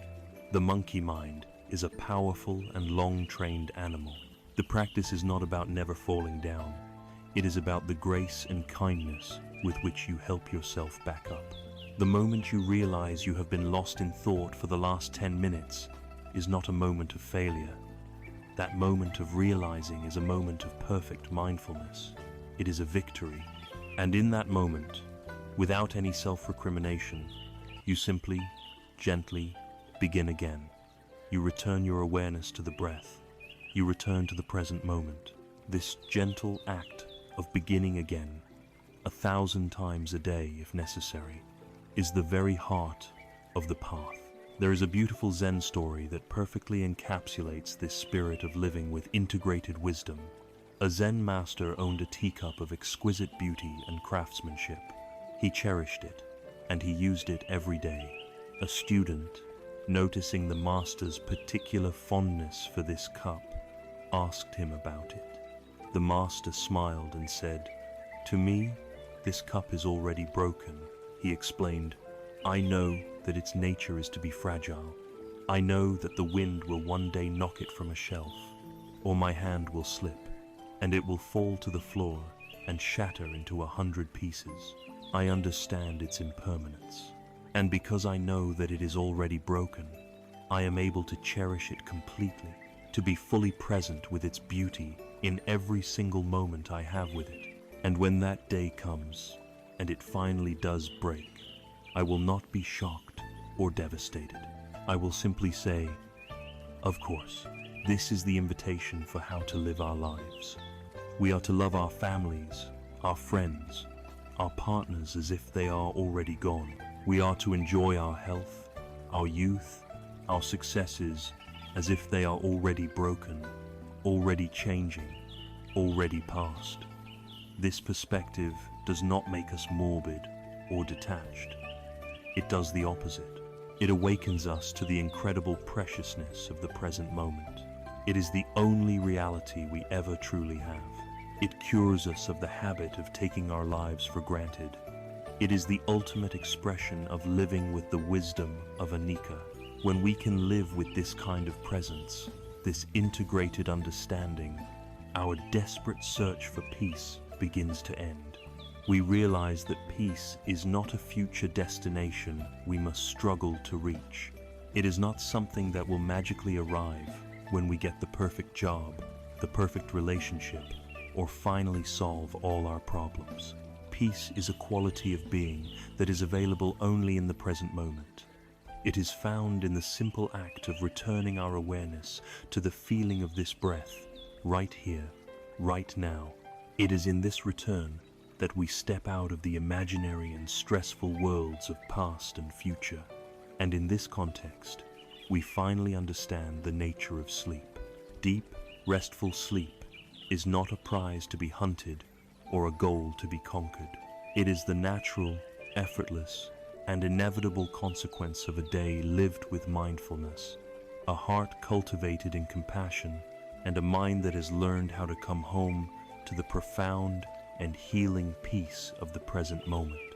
This journey, from the frantic noise of the unquiet mind to the deep stillness of the present moment, is the great work of our lives. It is the path from suffering to freedom. As we bring our exploration to a close, let us gather these threads one last time to summarize the journey we have taken and to reaffirm the powerful, liberating message that lies at its heart. We began our journey together in the quiet desperation of 3 a.m, a silent witness to a mind at war with itself. We felt the profound unease of modern life, the chronic stress and sleeplessness that felt like a personal failing. We have traveled far since then. We have given our struggle a name, dukkha, recognizing it not as a flaw, but as a fundamental human condition. We have looked its cause in the eye, seeing it not in the world outside, but in the inner thirst and clinging of our own minds. And we have been given a map, the noble Eightfold Path, a complete guide to lead us from the shore of suffering to the shore of peace. We have learned to see stress not as a relentless enemy to be defeated, but as a wise teacher, a messenger that points directly to where we are holding on too tightly, where we are resisting the natural flow of life. This journey has been a profound shift in perspective, from being a victim of our own thoughts to becoming a calm and compassionate observer of them. From this new vantage point, a simple and powerful truth comes into focus.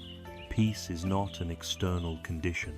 It is not the absence of problems, the quieting of the world's noise, or the final resolution of all our difficulties. The world will always present challenges. The noise will continue. Peace is an inner state, a skill that we cultivate, a sanctuary that we build inside our own hearts. It is the unshakable calm of the deep ocean, which remains undisturbed even as storms rage upon its surface. In the same way, we have learned that deep, restorative sleep is not a goal to be aggressively pursued. The desperate effort to force sleep is a form of striving that only fuels our anxiety and pushes rest further away. Sleep is not a conquest, it is a surrender. It is the natural, gentle consequence of a mind that has learned to let go of the day, to be at ease with the present moment, and to trust in the rhythms of the body. Peace is the cause, and deep sleep is its beautiful effect. You now hold the map. You now possess the tools. The teachings we have explored are not abstract philosophies, but practical guides for living a life of greater clarity, integrity, and compassion. The power to transform your relationship with stress, to calm your own mind, and to find the deep rest you deserve does not lie in some future attainment. It resides within you, right now.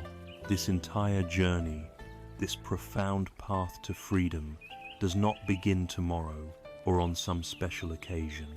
It begins simply. It begins with your very next breath, in the space of a single, mindful inhalation. In the gentle release of a single exhalation, you can come home to the peace of the present moment. That is where your path begins, here, now.